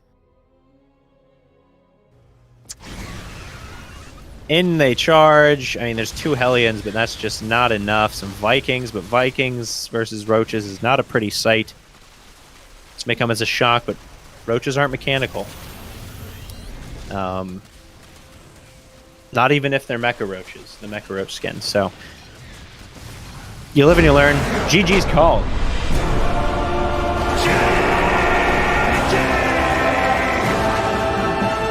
Dark Menace. All right, that was a quick 2-0 by Dark Menace. And so let's talk to our players here real quick. Let's start with Mazel. So Mazel, I think in the first game you had the Marauders and Hellbat push. And I think it just kind of came just a tad later than you'd want. Was there anything that you messed up in the build that just slowed you down just a tad? I think he went pool first, so the links really delayed my deck. Mm. and then that's it. It just yeah, I messed up everything up after that. Yeah. Yeah, I think it had potential. It just, if it came in about 20 seconds earlier, I think it would have done a lot of damage. But then game two, we saw you were getting that 4 gases. We thought you were going to go full air, and you did, but it was for Vikings. So what was the thought process behind that? It's also the same build, but instead of having Marauders, it should be a timing attack with Vikings. But I then realized that I didn't have my armory when I went attacking his base, so no Hellbats. So yeah, messed up again. Sorry So for yeah, that for the builds.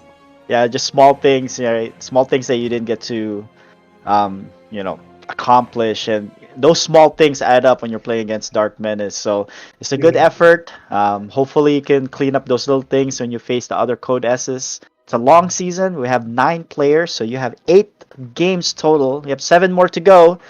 It's a marathon, but take your time and prepare. Look forward to seeing you in the future games. Actually, before we let you go, ET, do you have any questions here for Ms. Zell? Man, I tell you what, I wouldn't want to be in your shoes, man. Dark Menace was looking like Rainer. I mean, all those Ling backstabs, just every 30 seconds. It's just more Lings. But yeah, I guess really, I think it really just kind of came down to those Ling backstabs. Those just throw you off your game, and with those Terran timing attacks, if you get thrown off, it's really rough. So yeah, I mean, not a whole lot of questions. Just well played overall, and saw a lot of potential in the build. So I think you'll do well throughout the rest of the series and throughout the rest of the season. So good luck. Yep, Thanks. good luck. And congratulations to Dark Menace. I wouldn't say I was overly surprised. I think it was to be expected. We did point out in the stream that you went 7-0 last season during your regular season. You only dropped 2 maps, and one of them was against Freedom, and the other one against Instability. But nevertheless, you went undefeated. Just like I said, 1 game short of the finals. How do you feel, in terms of your form? Do you feel good heading to this season and defending the regular season crown? I mean, I don't feel as good as last season. The competition's a lot better this time, and I don't know, I'm just not feeling as good. So I'm happy I won this game.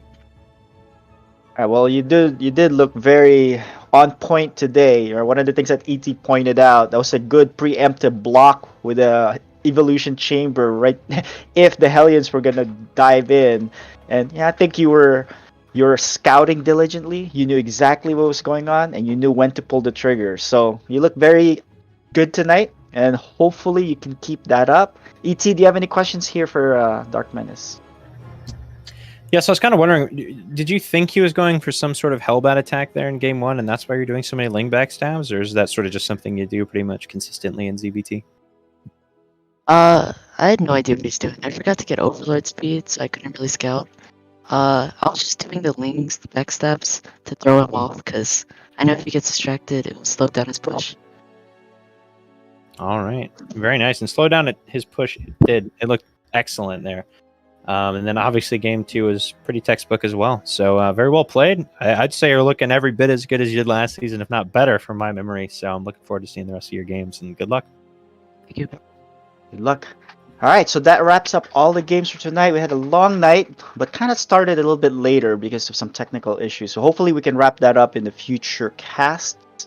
But typically we're going to be having 4 matches on Fridays, and Wednesdays we'll only have 3 matches. Hopefully we'll keep that up throughout the whole season.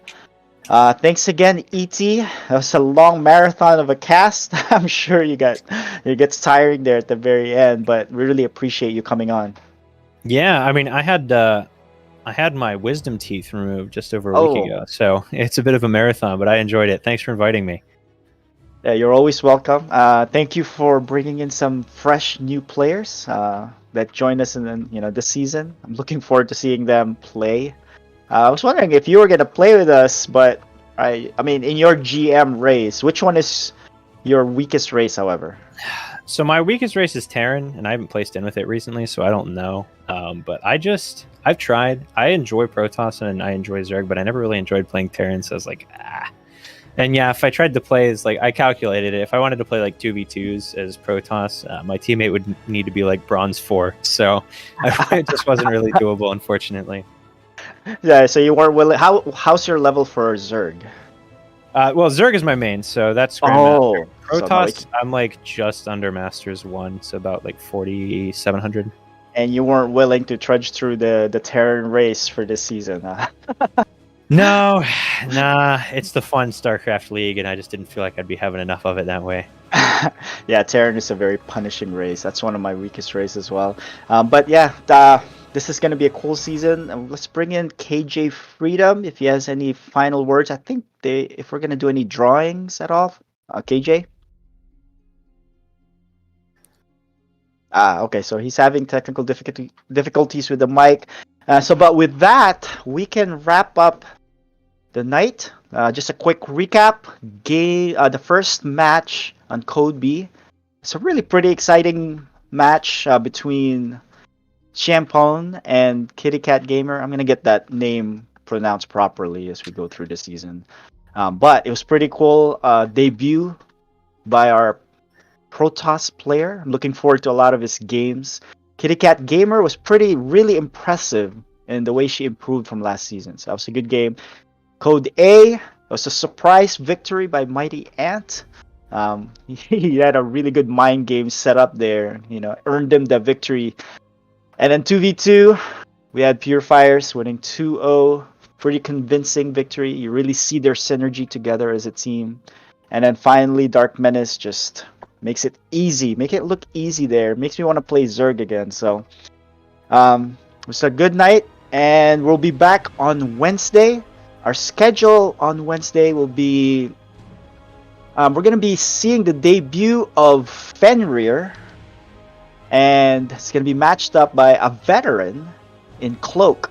He used to be called Lucky Tiger. And so he renamed it to Cloak and see if that makes a difference. But I think he's primed to take this division. And we're also going to see The Archaic, who won Code A the regular season, last season, facing against Cyan, who we saw earlier. And then we're going to end the night with Frieden and Hurtin' Time. So that's on Wednesday. Look forward to seeing you guys then. Again, we're always going to be in Trovo. And so catch us here. Sign up and subscribe so you know when we're on. And with that, I think that wraps up the night. Any final thoughts and words, E.T.? No, I think you tied it all up pretty well. Thank y'all for tuning in, and we'll see you next week. All right, see you next week. GG's.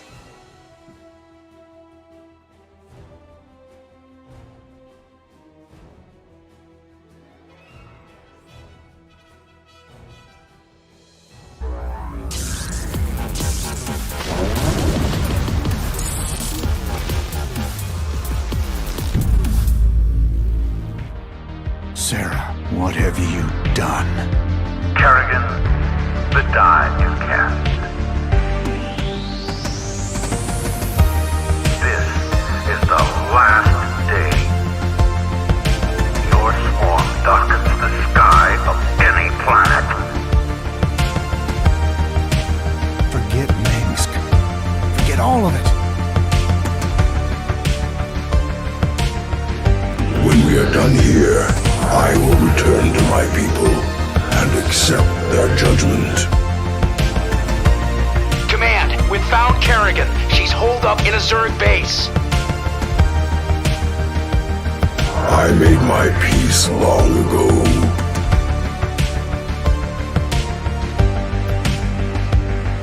Consider it done. For ire. Indeed.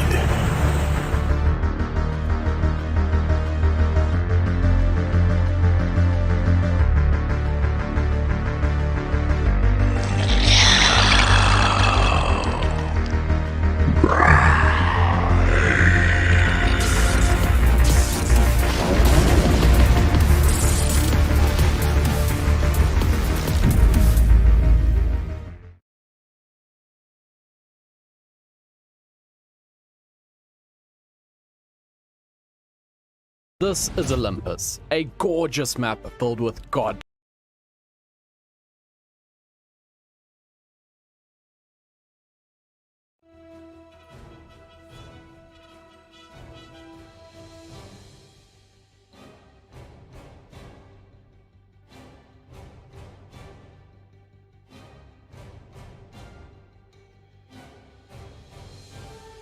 All right.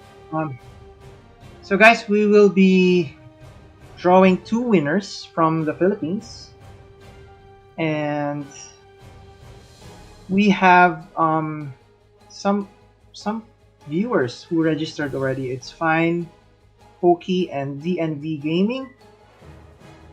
So I guess we can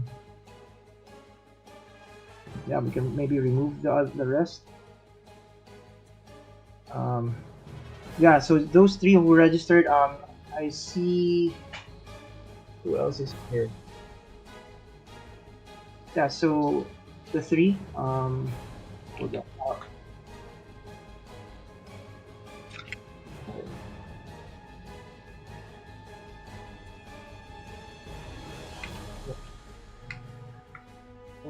It's 1, 2, 3, and 4. Okay, so we got 4. Yeah.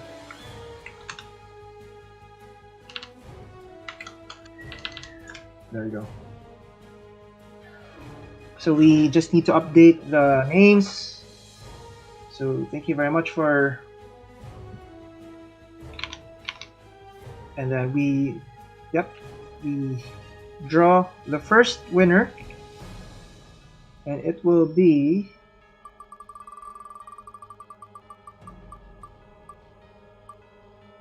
drawing. The first winner from the Philippines is Topher Doll. Oh, it's US. Okay. So one more. He's from the US.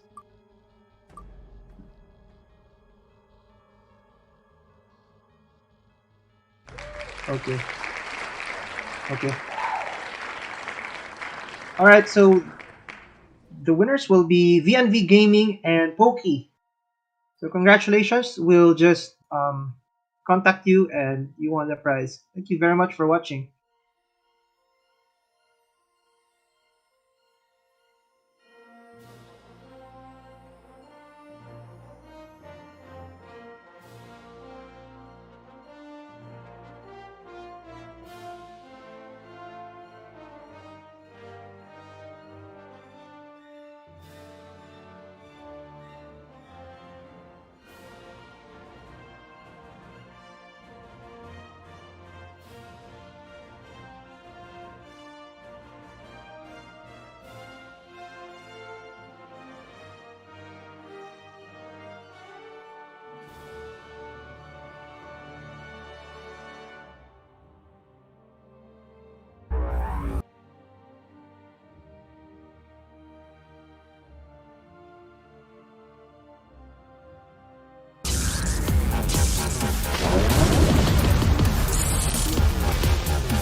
Sarah, what have you done? Kerrigan, the die is cast. This is the last day. Your swarm darkens the sky of any planet. Forget Minsk. Forget all of it. When we are done here, I will return to my people and accept their judgment. Command, we've found Kerrigan. She's holed up in a Zerg base. I made my peace long ago.